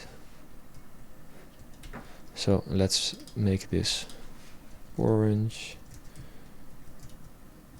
Yeah, it works. And let's make this blue. It works. It works. Good. Then the denied label. So basically the same lines here. So we need to copy this and then say denied background color.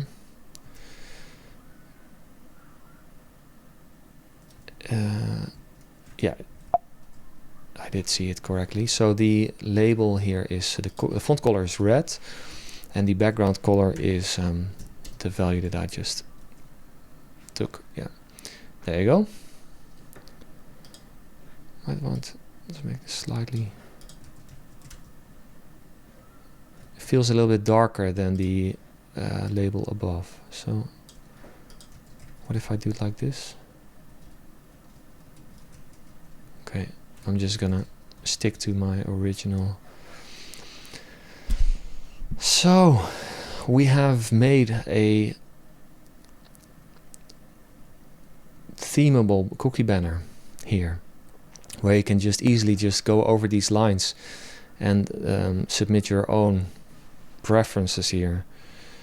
And if you ever want to change something else, you can just go in and write your own styles. But for the like fast and easy changes, this should be enough.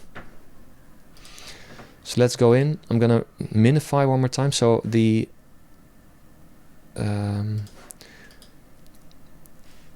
so I basically did something else too. I made it themable, and time flies, so I need to watch my clock here. I also need to watch my I need to watch this one. Yeah, I still have storage, so that's good.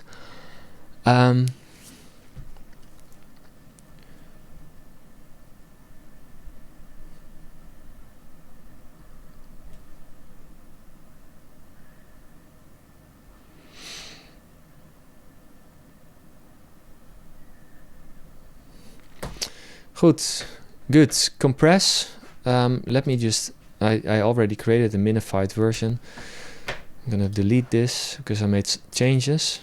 So this is gonna be annoying very, very fast. If I need to make a lot of changes, I don't want to do this process by hand. I'm gonna set up a development pipeline. I might set up a development pipeline after all, but for now, the minified JavaScript is going to start with just the settings. For some reason I already had it open, so I'm going to reopen it.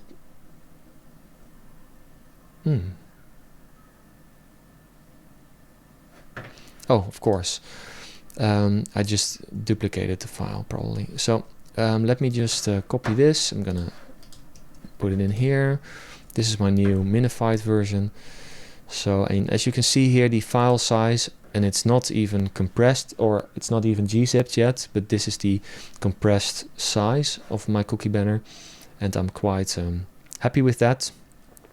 I'm gonna do the same with the CSS. So I'm gonna duplicate, and I'm gonna say min, and I'm gonna say, okay, this part. And to be honest, I don't have a CSS minify tool, online tool. I don't have this ready. Let's just try one. Copy to clipboard. So there you go. And as you can see, in a couple of lines of code, it is also 9 kilobytes. Let's try to run this on my page, and dot min.css and dot min.js. Still works. Do I have errors? No errors.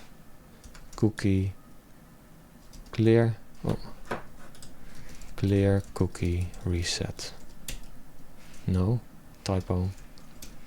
Yeah, there you go. So choose preferences, accept all. It's all still working. Hey, missing after argument list. So this seems to be something that is. Oh, of course, I did it in my. This is my own error. Yeah, now it's gone. Okay, good. Good. So the next step is I have already compressed it. I'm gonna just include the banner in my own site, and this also is a process of like trying to translate and adapt it to my site, and for that, and also just to see, like, do we have everything that we need? So this is going to be interesting. Let me just find my container. I'm gonna close a lot of banners here. I'm gonna say GTM.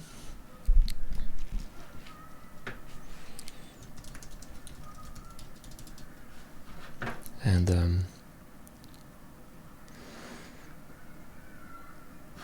so I ran a training. So I'm gonna make a workspace. I'm gonna say implement clear cookie. Let's just test the whole process first. And I really like this. Might even make a chapter of this. 1.5.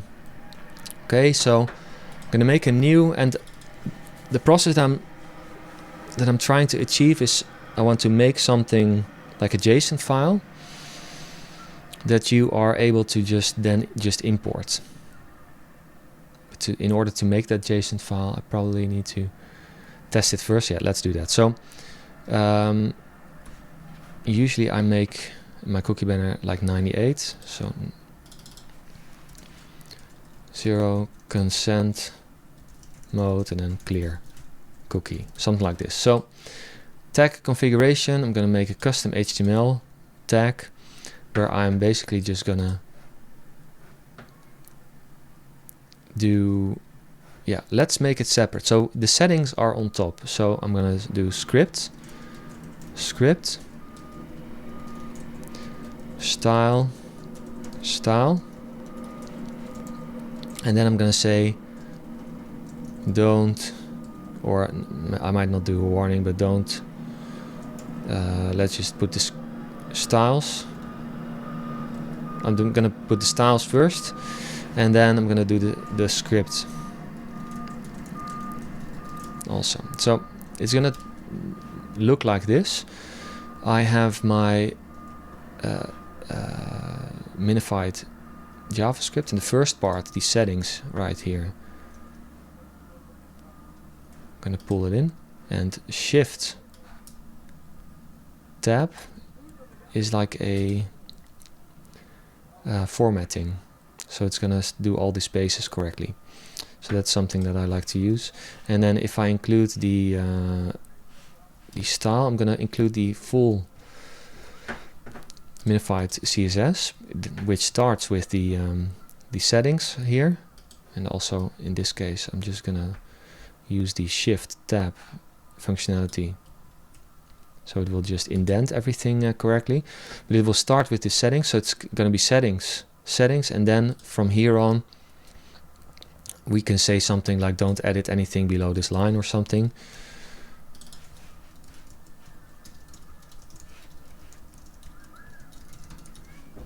And then afterwards I'm going to include the minified script, the rest of it. And the reason that I do this is I want everything that you might want to change, I want it at the top, and then below that, so you know, don't edit anything below this line. So this is just what you want to change. And this should probably, like, we've all learned that cookie banners should be at consent initialization, but that's really for consent mode. This cookie banner, to be honest, I would load it at DOM ready. So I'm gonna choose a trigger. I'm gonna call this DOM ready, all pages. gonna say DOM ready all pages. Yeah, there you go. Save. And this is the moment of truth. Let's test if the whole thing is even loading on my side. So here you go. Let's put it in the preview mode. And I'm kind of nervous, to be honest. I have tested it before in an earlier stage, so I might have a cookie banner set here. So yeah, clear cookie is already present. Let me just refresh. Okay, so for some reason it's not working.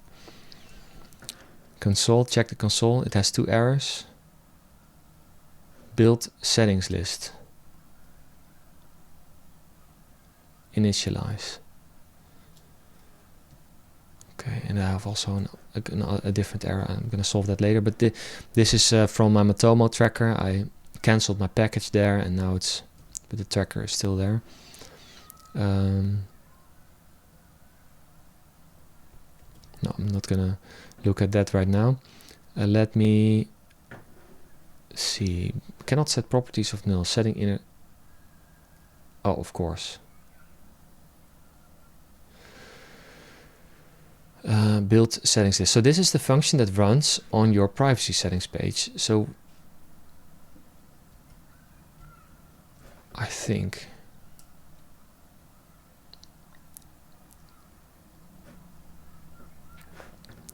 so. Clear cookie. Here it is.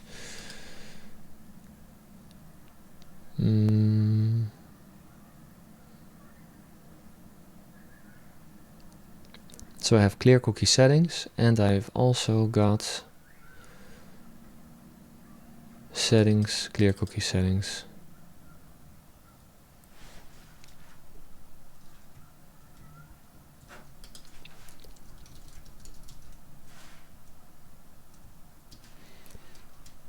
And I have the categories here.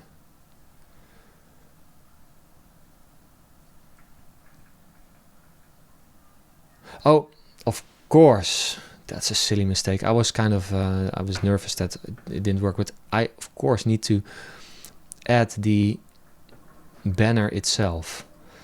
And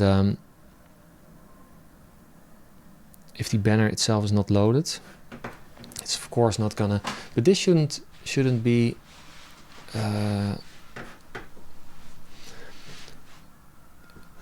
because I do some checks here to see if the banner is even present.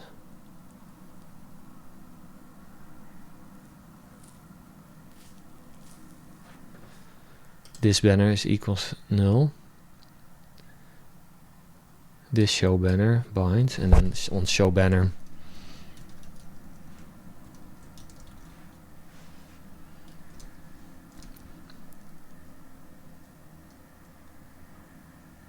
so I don't understand if, or is there something else that I'm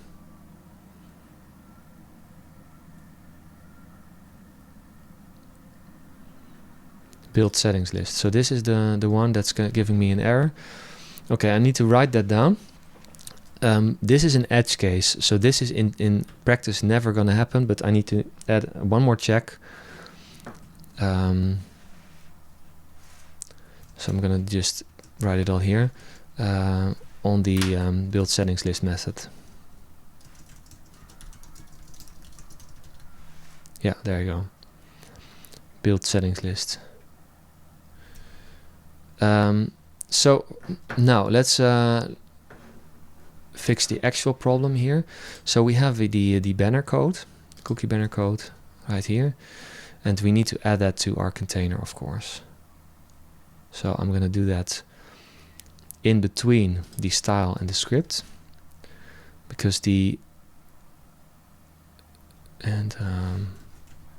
yeah, there you go. Just to use the, because the style needs to be loaded before this is loaded, the HTML, and then the HTML needs to be there in order for the script to work. So this is the right order.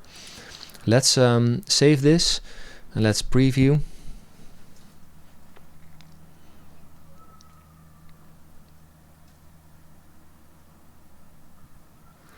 Yeah, this is it.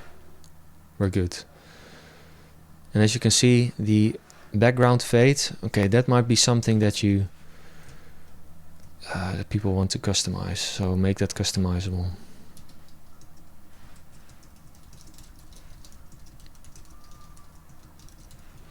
I like that. I've always done stuff like that on my designs, but maybe people don't like it. And so your privacy settings, and let me just start out by just styling the banner a little bit, just to get a feel of can we get it close to my can we get it close to the style of my site. And I'm gonna for that I'm gonna say font family inherit, and I'm gonna do, let me just pull in my website. So I have black buttons with a, so this is the hover color of my button. Let's go here. So primary button background color hover, and the button itself can be black. That's my style. So I don't have a, so my buttons have a, like they are completely round, and I want to add that as well. So make button border radius customizable, and also the banner border radius.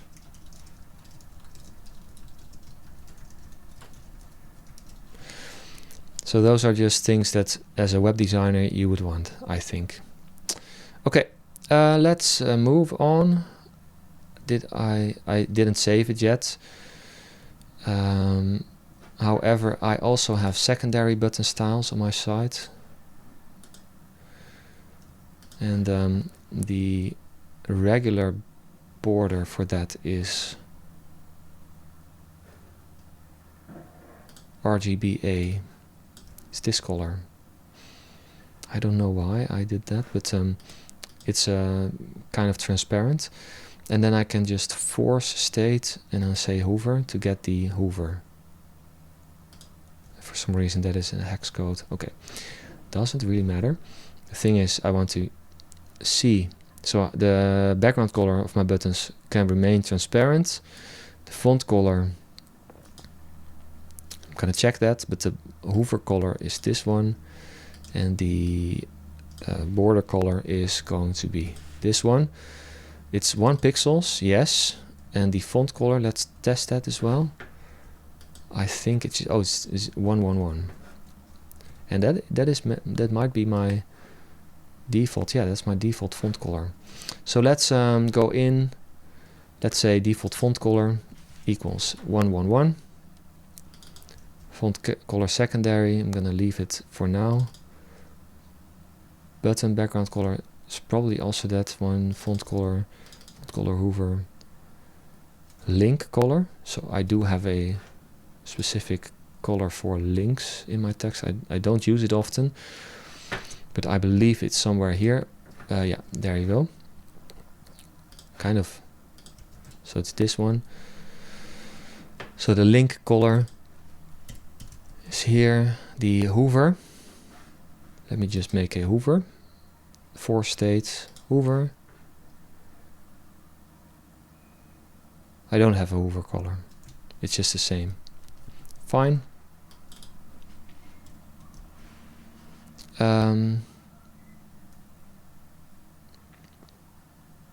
So the required color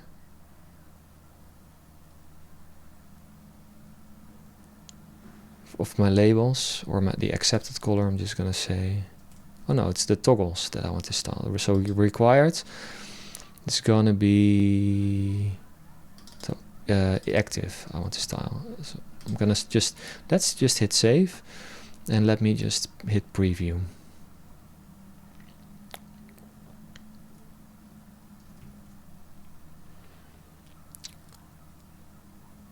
Okay, so I changed the font. I set it to inherit, and for some reason it's a lot larger.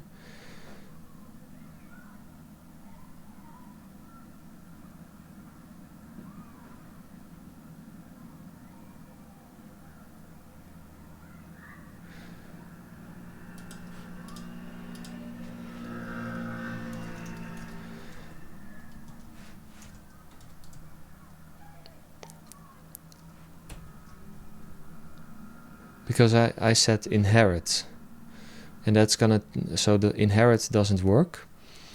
So what I should do is probably fill this out. Okay, I'm still making a note of this. So font family inherit doesn't work.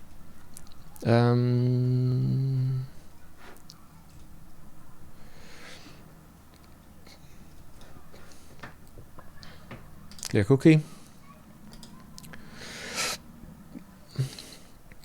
I'm just going to fill out my own font stack here. Instead of inherit, I'm going to say this because this is my own font stack that I'm using. Let's see if that does work.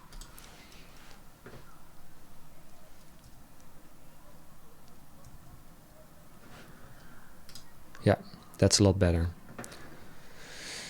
Good, show settings. Yeah, it's all like really nice. And what I want is, I want to, of course, make this Dutch. I want to go into my privacy statement and copy the piece of code that I need there.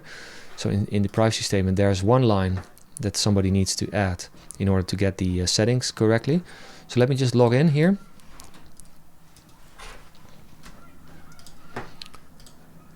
And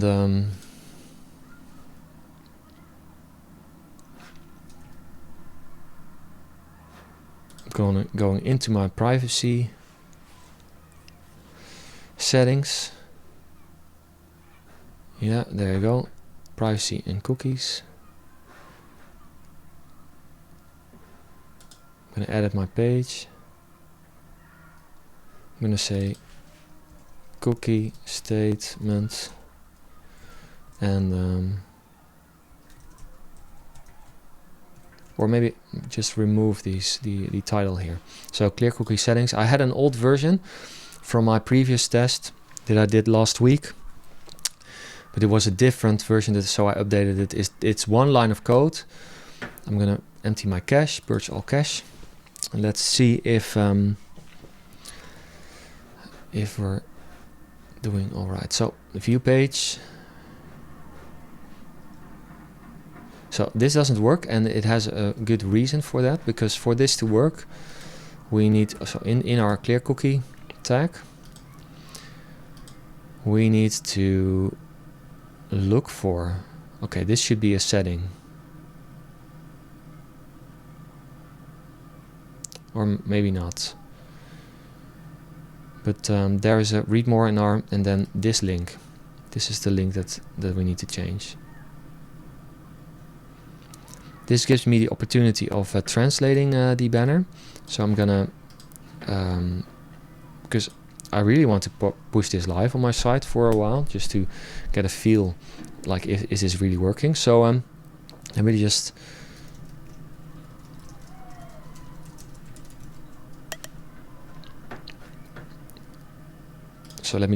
quickly translate this to Dutch, and because I'm of course from the Netherlands, and my whole site is in Dutch. And here in the Netherlands, we have an exception for analytical cookies, because there's a local or national law that kind of supersedes the GDPR, if I understand correctly, and that says that non-privacy, so privacy-friendly analytical cookies are allowed without consent.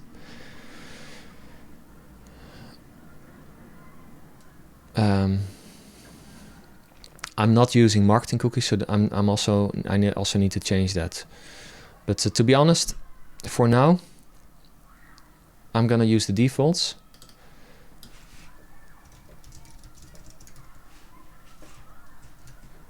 And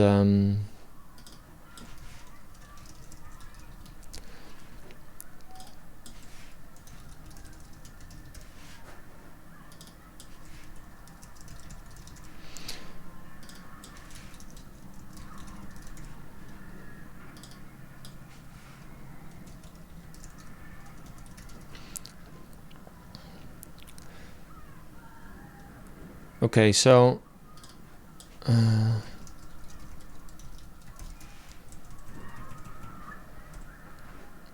I'm kind of translating this on the fly, like try to do this real quick.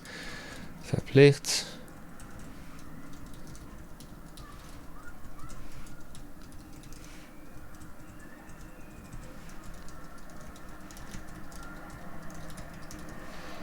Status.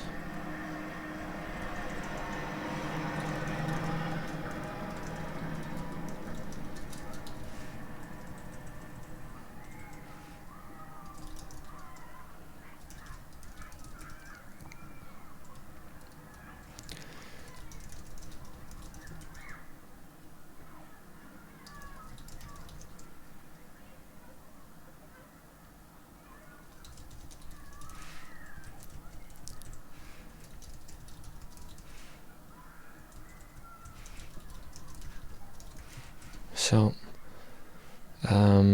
analytics. So let's just translate this via ChatGPT as well. Makes it a little bit go quicker. Yeah, there you go. Perfect. And this one. Yeah, perfect. And there you go. And this one.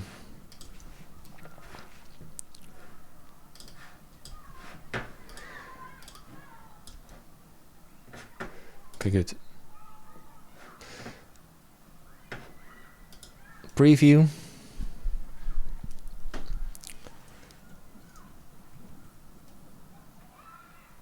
Great, it looks good. It's Dutch.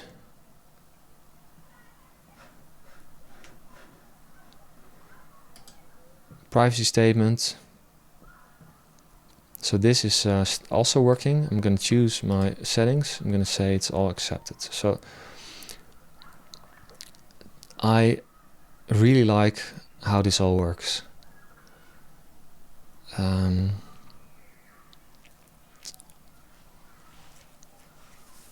Yeah.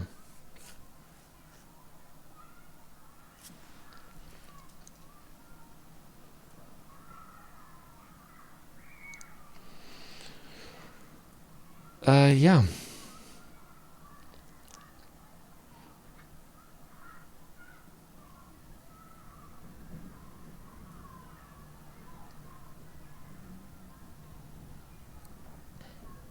And then here's the privacy statement. So settings, and then you can just read the statement to get a little bit more specific. So yeah.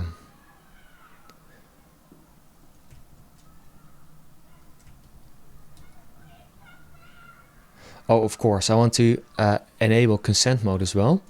So just to test if that flow is working as well, I'm gonna leave cookiebot because I'm using that for training purposes as well. But I want to implement consent mode on my side as well. And right now, that is not configured. So let's do that.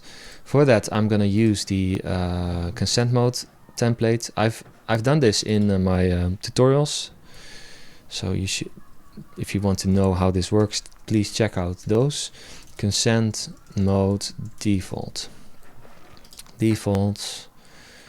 Denied. And let's make it. No, let's just do all denied. I'm gonna do like a GDPR friendly, and then afterwards I'm gonna adjust it later, but for now I'm gonna make it like GDPR friendly. So we're gonna ask permission for analytics, and let's do full implementation to see if everything works as expected. So I don't want to push data layer event. I want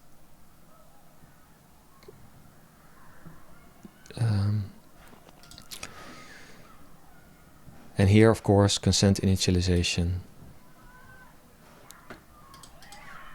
Yeah, there you go. So, because oh, we already have a tag with his name.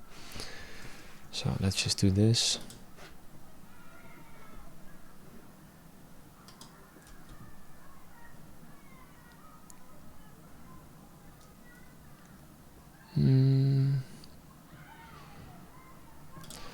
Okay, I'm just gonna do all the cookiebot tags. I'm gonna give it a separate number to prevent the naming convention that the naming convention is conflicting all the time. So these are my this is my cookiebot implementation, and here is my clear cookie implementation. So still need to figure out if that's a good name, but I probably should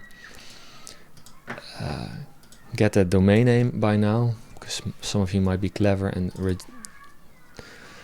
buy that before I get the chance to do that. So update, and here we're going to do an update command, and here we're just going to read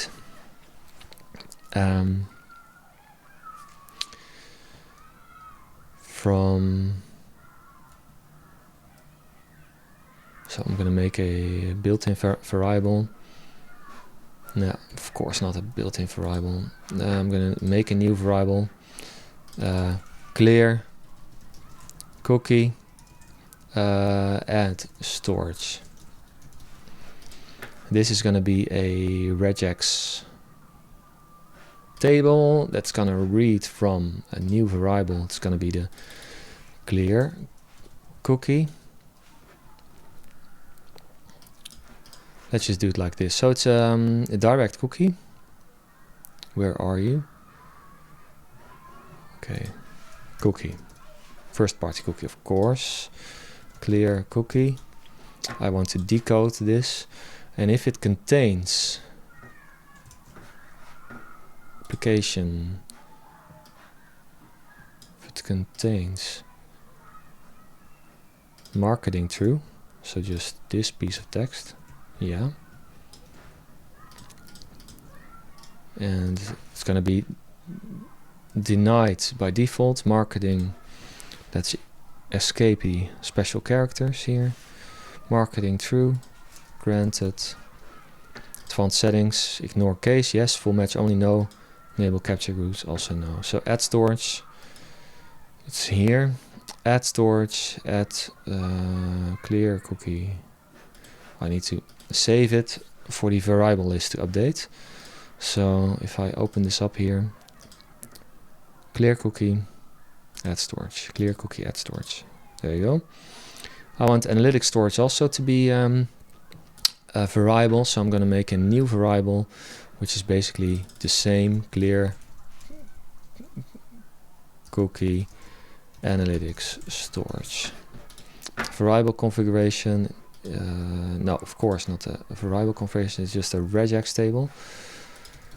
So here it is. Yeah, we're going to read from clear cookie, and if that cookie contains the value of analytics true,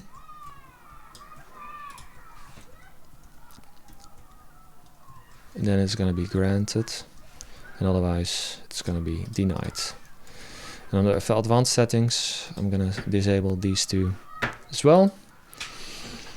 And personalization, we're not requesting for personalizations, but we could do something like add storage and fill it in with that, because basically we explain in the text that we want to customize our ads and our content based on that consent. So we could just use the marketing consent also for to personalize content and ads. So we can just use, I think we can use our marketing consent to patch in the personalization storage as well. Functionality storage, I want to set that to granted also, and security storage also. So I want to do that in the update as well, or in the default as well. Default, yeah, there you go. Again, we're still testing if I can get a basic setup going. So I'm going a little bit fast. Also, I expect not many of you will be watching at this point, but this is really for those of you who are really into wanting to learn this stuff. So, and for me, it's also a fun way of making content. Sometimes you make content because you know it will work, and sometimes you make content because you just want to make that content, and you just want to have a little bit of fun. So this all works like really well. Oh, my save settings stopped working.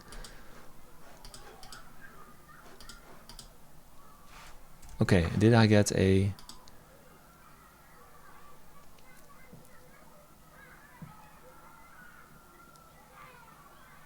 So for some reason, my save settings button stopped working.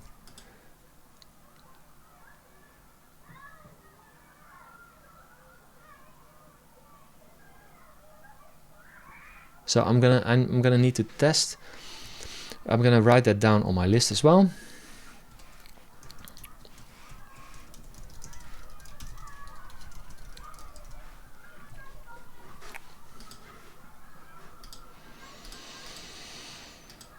I feel like it almost worked. The other.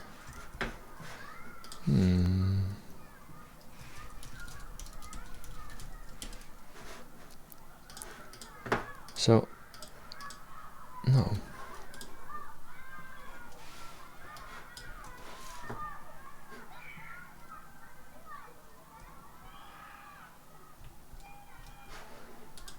Reopen. Oh, of course, I didn't want to do that. I wanted to try the save settings.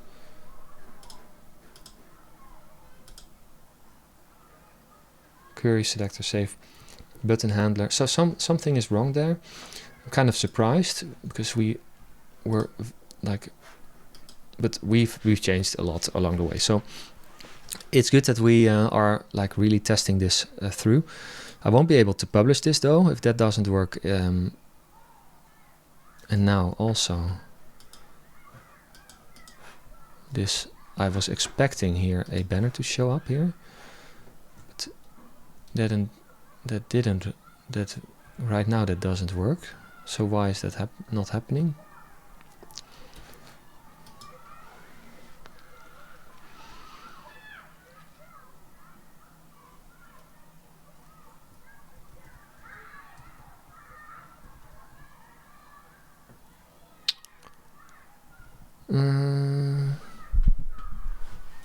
What's going on? I thought we had this down already.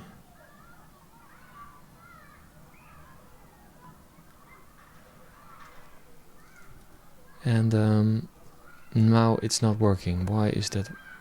Why is that? So in my console, I don't have errors, but it's just not displaying my cookie banner. And for some reason it does fire this.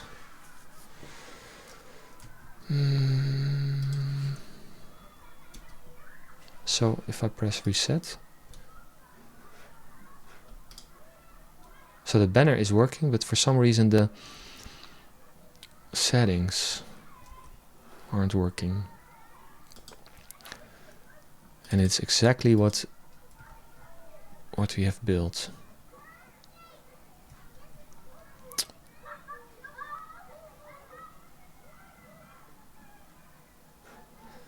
And is it just because this class is still here? No. It's really the whole script doesn't seem to load. And I think it's because I have a lot of parameters here. So the privacy statement page with parameters doesn't work.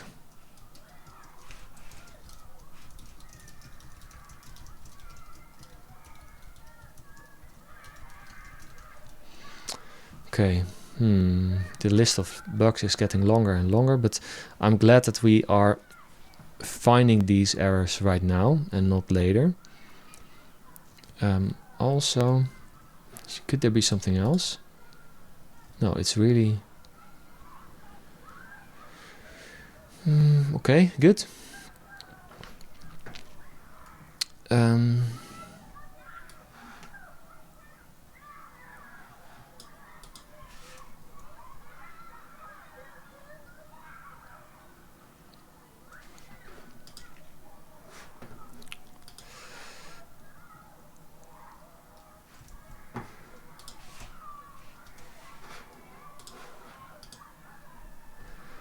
Let's accept everything.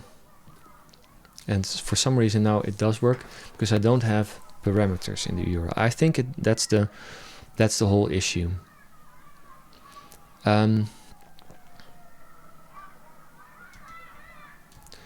So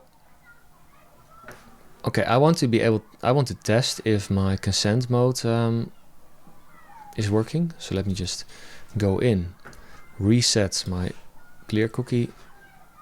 Oh, of course I need to. Okay, let's go hit preview. Preview.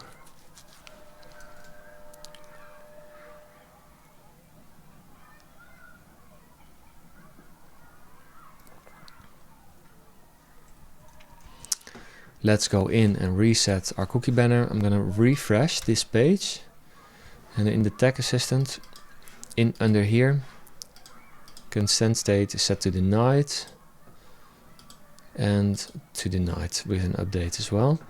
So for now, clear cookie is loaded, but the settings are set to denied. I'm gonna accept all first, and save preferences. So here is another tag that I want to use. So I'm gonna make a new update tag.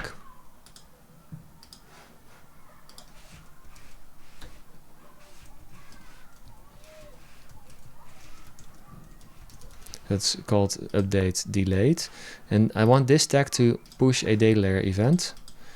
I'm gonna fire this on a new tag that I'm gonna call clear cookie save preferences.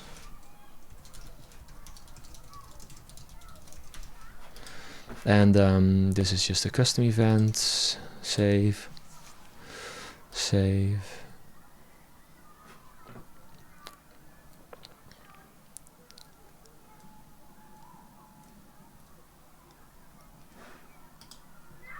And all initialize tags, I'm gonna make a new custom trigger that runs on initialization, but it also runs on that other, like the delayed consent tag. So initialization plus consent update all pages. That's the trigger that I'm going for, because it's a custom event trigger, and it's a regex of 2. It's GTM init, or it is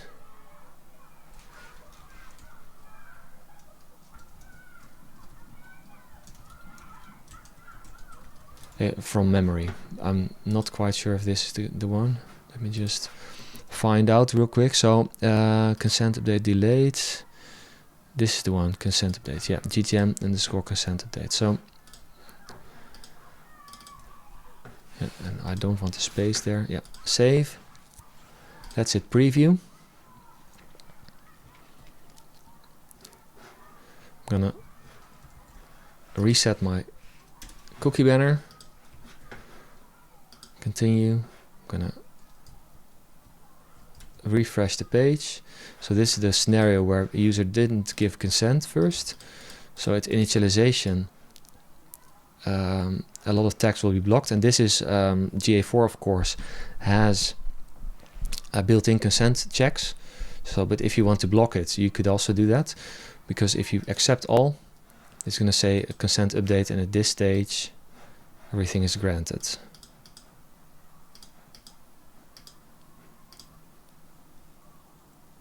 And I could even do save preferences as a, but on these I have the consent mode update, and here the consent update is really put through, so I prefer waiting a bit until the whole thing is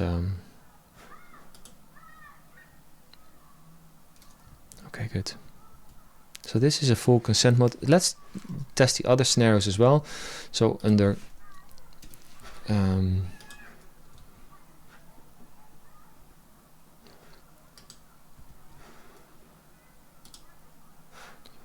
so now it's all denied.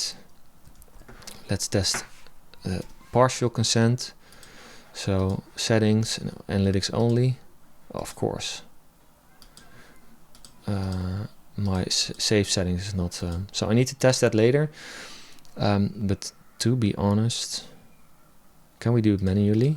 Yeah, let's test it manually. So application, we find the cookie, clear cookie.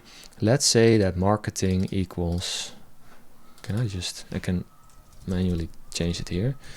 My marketing is false. Yeah, marketing is now false. Let's refresh the page. What does it say? Yeah, marketing denied. Yeah, quite confident that that works. However, I'm not really ready to push this live yet, because I have quite a list of bugs still. I do I have meetings? I do have a meeting today, but let me just check my schedule, how long I can push this. Yeah, we still have time. Okay, so these are the things that I want to solve before we're going to package it and make it a downloadable that you can easily style and change. To be honest, I want to do a short break and come back refresh. So I'm going to do a 5-minute break and come back after a while. See you in a bit. Yes, we're back. Grabbed a coffee. And let's see if we can push these bugs. Make sure that these bugs are gone by the end of the hour. So let me. For some reason, I closed my. Yeah, there you go. So I'm going back here. The thing that I'm most concerned about from the list is that the save settings stopped working, and I'm just curious, is this something that, like here it works, so why is it that my GTM save settings didn't work? So now kortweg.nl. So I made it here. Implement clear cookie. Preview.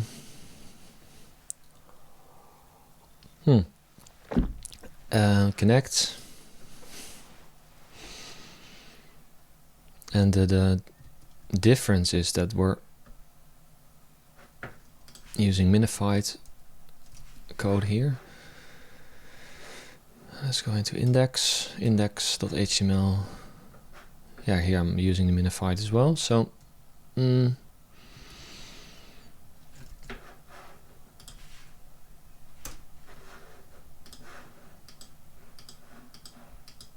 save settings works here, and on this side save settings doesn't work, and I'm wondering why is that.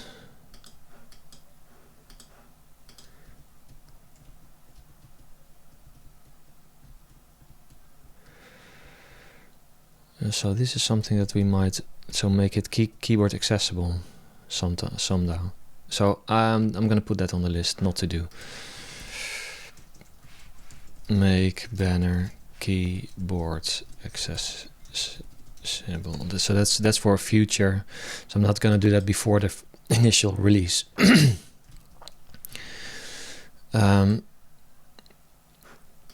So my save settings doesn't work, and the reason why that is, I expect that it has something to do with the order how we change. So we have the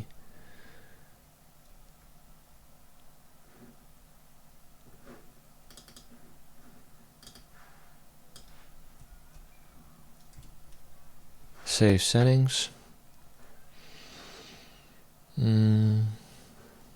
Okay.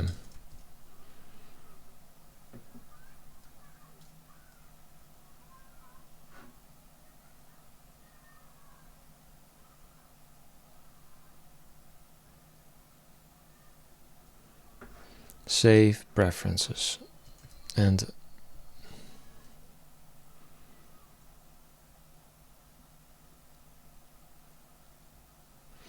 to be honest, I probably just need to do a not minified version on my own site. So let's copy this part and change it here. So there you go. And because I want to test, like, is my, let's just first see if this makes any difference. Preview.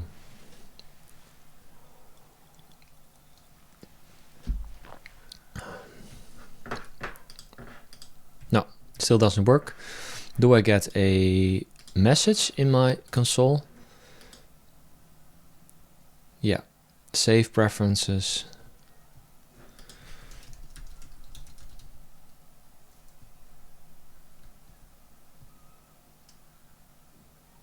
Button click handler. So, and then I have save settings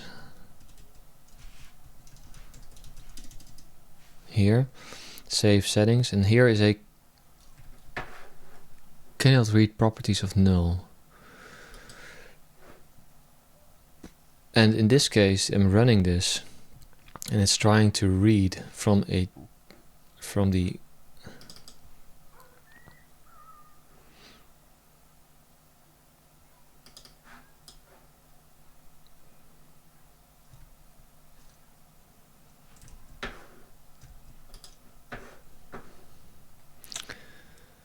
This is just really strange. So category name. Let me just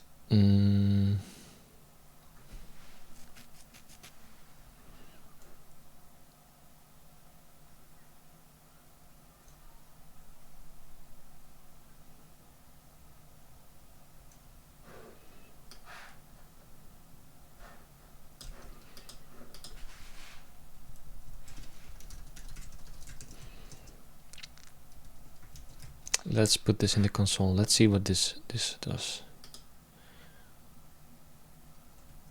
Of course it doesn't work like that. So this is the frustrating part of making things for GTM. As soon as you have it in your in a tag, you need to open up the tag, adjust the tag, and save the tag all the time. So this is a slow process. This is not going to be as fast as I would like. But we don't have a choice as far as I can see. So this command, save settings.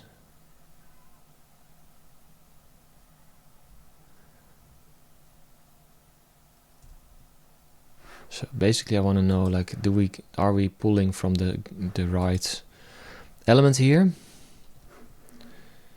Error, parse error at 225, 225, 225.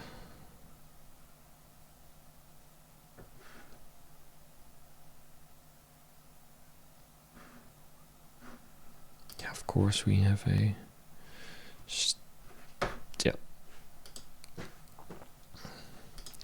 silly mistake on my end.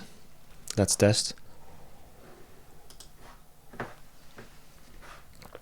Okay, so we need to press save settings, and it's pulling from And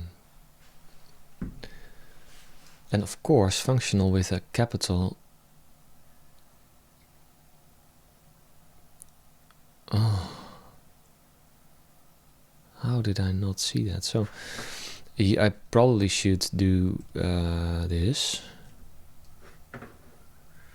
Because no, yeah, clear cookie.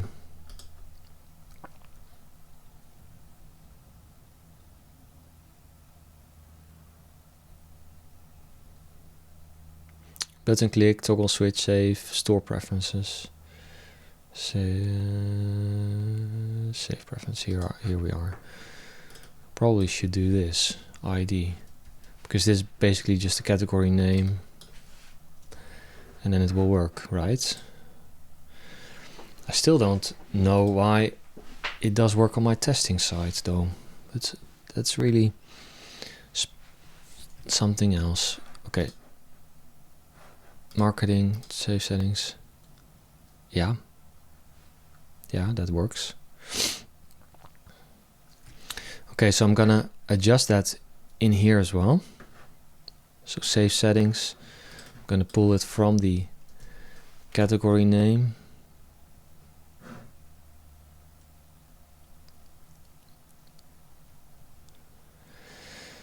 And I'm kind of wondering, should I do like a check first? So far, select or equals, and then do this.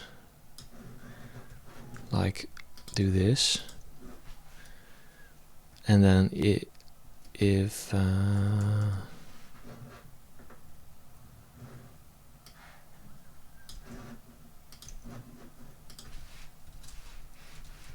equals not null, then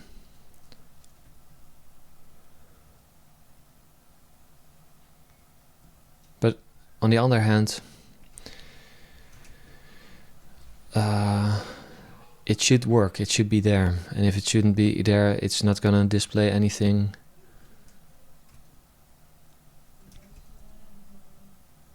So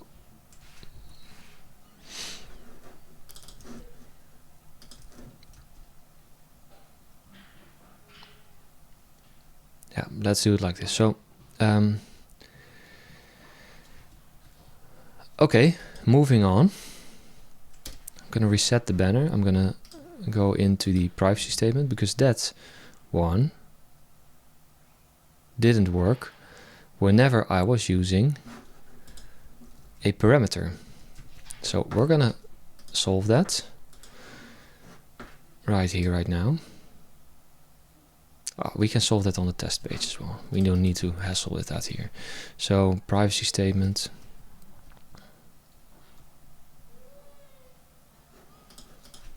And ID equals 1, 2, 3, 4. So as you can see, it doesn't work on the privacy statement. So we're gonna make changes. This banner, no, it's on this preferences pane. It's there. It's on cookie statement. This is the function that we need to pull. So if the href equals read more, and this is not what we want. We want the something like this, index of, and then say read more href. So if the read more href somehow covers a part of the URL, so it's not -1,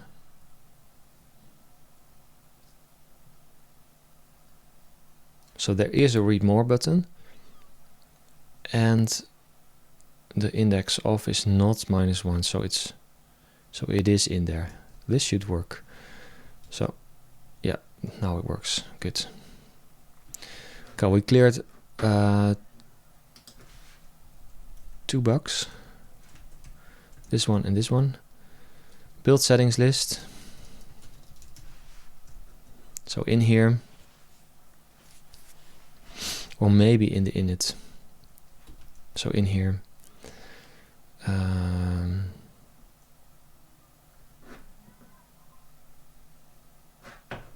we want to do something like this. So no, build setting list. This should be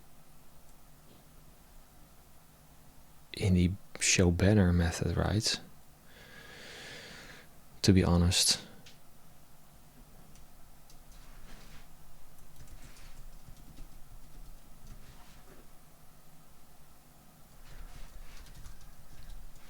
Because this is the clear cookie inner body settings. And then it's just filling out that list. So in the show banner,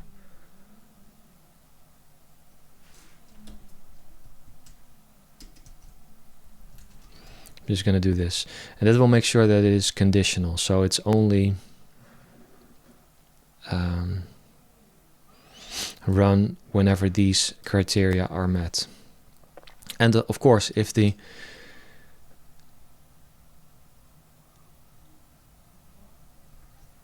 let's try. If we, I might miss something, so I'm just very. Let's reset the banner. So there you go. Accept all. Show settings. Refuse all.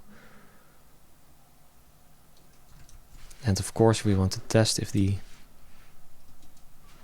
show settings are still working. Yeah. So this is the list that function governs.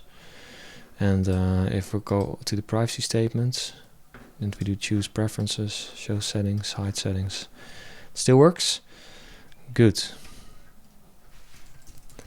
And if the banner is not there, let's just double check, because we began with that. So if for some reason you include the script but the banner is not there, do we still get an error on our page? Yeah, build settings list. Of course, but because we're using the minified version. God.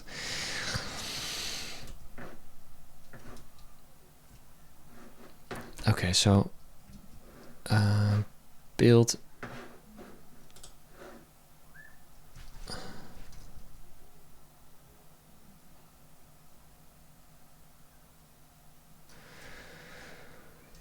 just really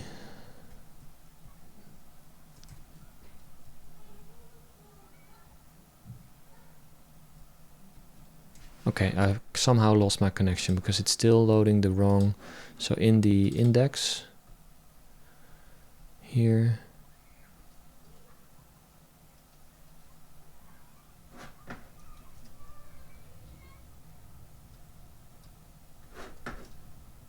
okay, I need to, for some reason it's still pulling in from the minified JS, while I have clearly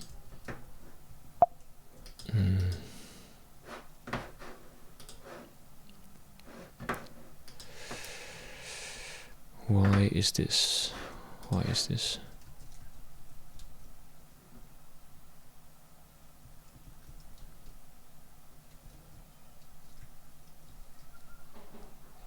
So if I hide the banner, I don't have errors anymore. Okay, so for some reason there was some caching involved, but this solved the initial the bug that we noted here. So this is checked. Make background fade. Okay, so we have a couple of things in our styling that we want to solve. So I'm gonna make so the CSS here. We want the banner styles. We want to add one style, and that is the border radius here. So var clear cookie banner border radius. I'm just gonna write it like this. I'm gonna say 4 pixels. That's what I am using right now as a default. I like that. That's a good default. 4 pixels. Also for the buttons. But if you want to make it like 20 pixels, kind of annoyed that for some reason we're pulling in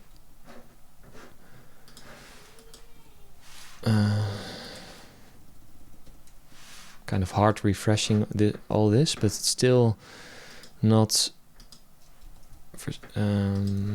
Or I need to open it up again. Yeah, this is the network. Let's see.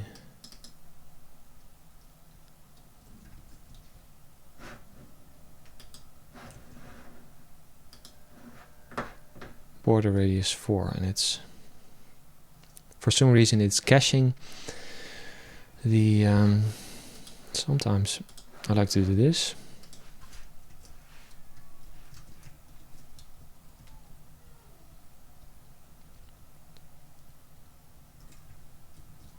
Clear cookie inner, border radius.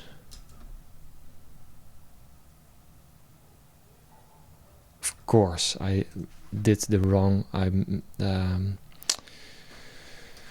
So on the label, I'm just gonna keep that 4 pixels. I chose the wrong property. I need to go down to the inner here, and this is where I'm gonna change this. Yeah, there you go. So 20 pixels is very so 10 pixels makes it a little bit softer. It's also it's always a nice like variable in design to change the border, to be able to change the border radius. So I'm gonna do border radius on both the primary and the secondary button.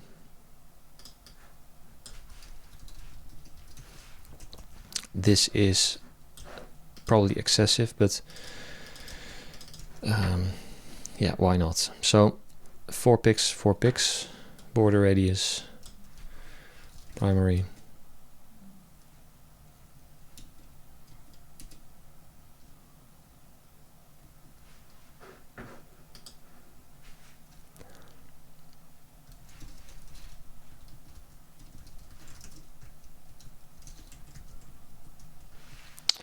And so there it is, primary, border radius, and then the regular button, clear cookie button.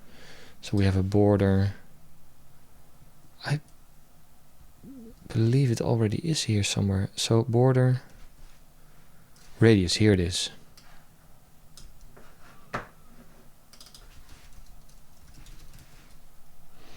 And like for instance on my side, I would want to change this to like indefinite. So if you do like a large number, you just get round numbers. So this is something that I would want on my side, and maybe do 10 pixels here. Like this, it already makes it like very different. This might be a good default, by the way. Should I do it like this by default?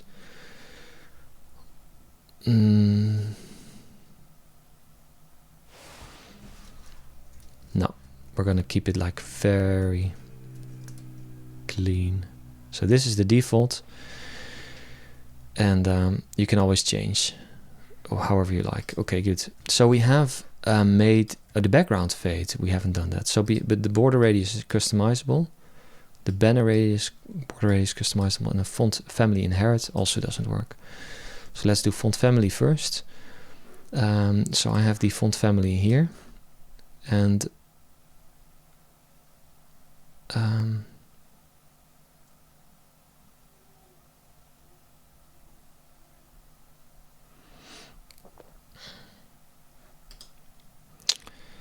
yeah, I kind of want to do like font family,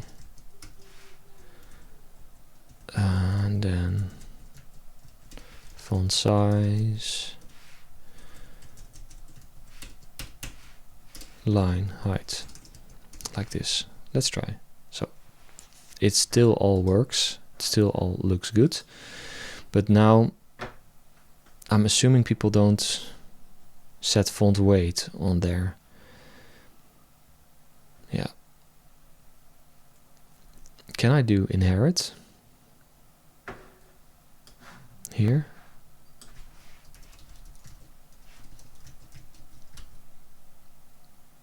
Yeah, I can. I still need to test this on my side, but I believe this will make it a bit better. And of course here as well. Oh, label color already is in its font family. Okay, good. So font family inherit is now working. Make background fade customizable. It's also something that I want to make a. So I could do something like this. So it's a 5 pix currently. So clear cookie, mask, blur, and that's currently set to 5 pix. But if you want to set it to 0, that's also good. And if, yeah, you can also just do something like this.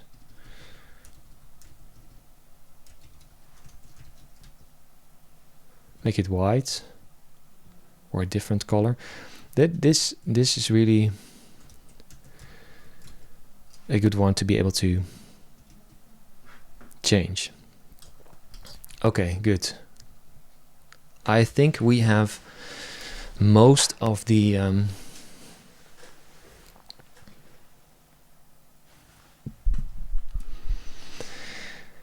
yeah. I think we have most of the bugs down. We could do another test round. And the deliverable that I want to go for today is I want to publish to publish to my site, to my own site. I want to run this for a week on my own site, and next week I'm gonna package it up and make it available, and perhaps even launch it. I'm still wondering, like, how do I launch a cookie banner? What's necessary for that? But let's do one more minify round. So the minified versions. Clear cookie min, CSS, JS.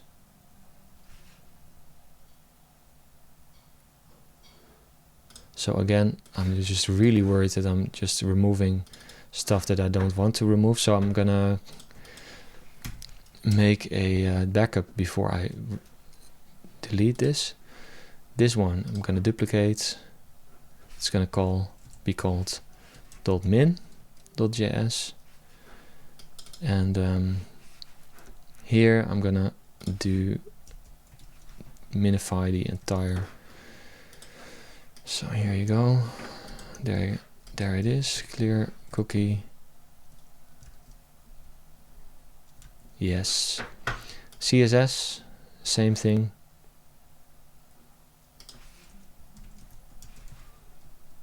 I want to minify the CSS, so duplicate.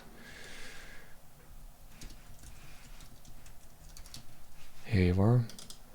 And in here, I'm gonna compress everything below the settings. So CSS minify online tool. We already found a good one, minify, and there you go. Copy to clipboard, paste in. Yeah, and we didn't add any settings except for a couple of like border radius settings. So I'm gonna I'm keeping this one. I'm gonna just go in and by hand change some of these. So we added the mask blur, and we also added in the border radius here, and these haven't changed. We added border radius on the buttons here, so I'm gonna add it in by hand as well. And on my side, to be honest, I just want it like very large. It might even do this, 10 pix on the radius here. Regular link toggles, haven't changed that as well, but I did change the CSS, so I'm gonna change this. And to be honest, I don't like the fact that we have put the banner here. So I'm just gonna close the style and then add the style here as well, because everything that you want to edit needs to be at the top. So the styles, so the settings, the styles, and then the text of the banner. And then of course this is everything that you don't want to change. And then the JavaScript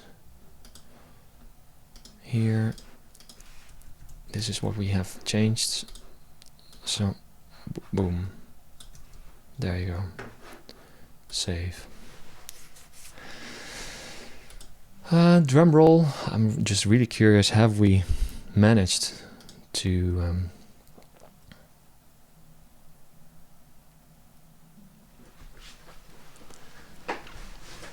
I could even put my logo here.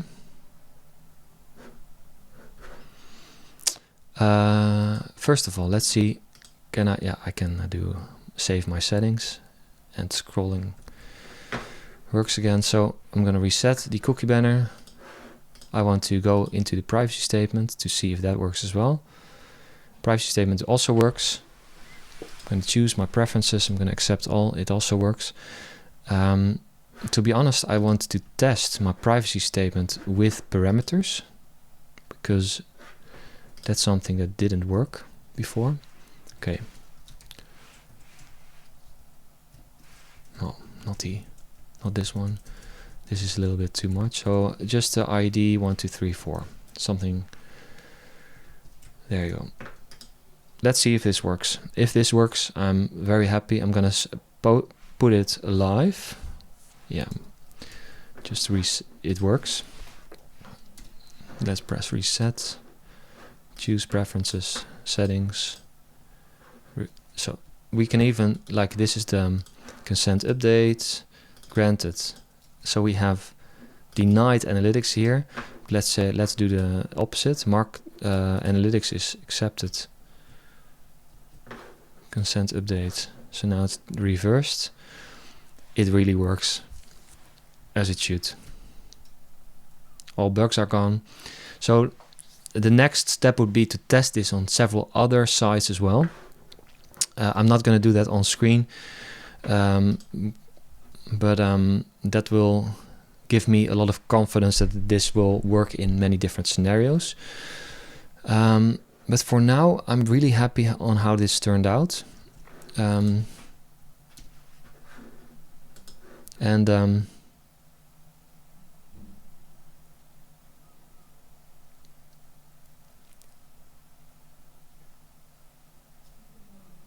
Yeah, I'm just really looking forward to using this on my own client projects. This makes my life so much easier to be able to just drop in a solution of my own that I have created myself that meets all my own requirements. So, and I hope this really benefits some of you as well. So I'm really happy with how this turned out. I'm just gonna, for the sake of, so here we have some, so these are tags that don't need additional consent because they don't track anything. They are there to manage consent. And I'm just gonna publish this and also do some additional mobile testing. But for now, the time is up for today, and I believe next week I'm really able to launch this to the public. So I'm really excited about that. All right, for now, thanks for watching, and I'll see you in the next one. Goodbye.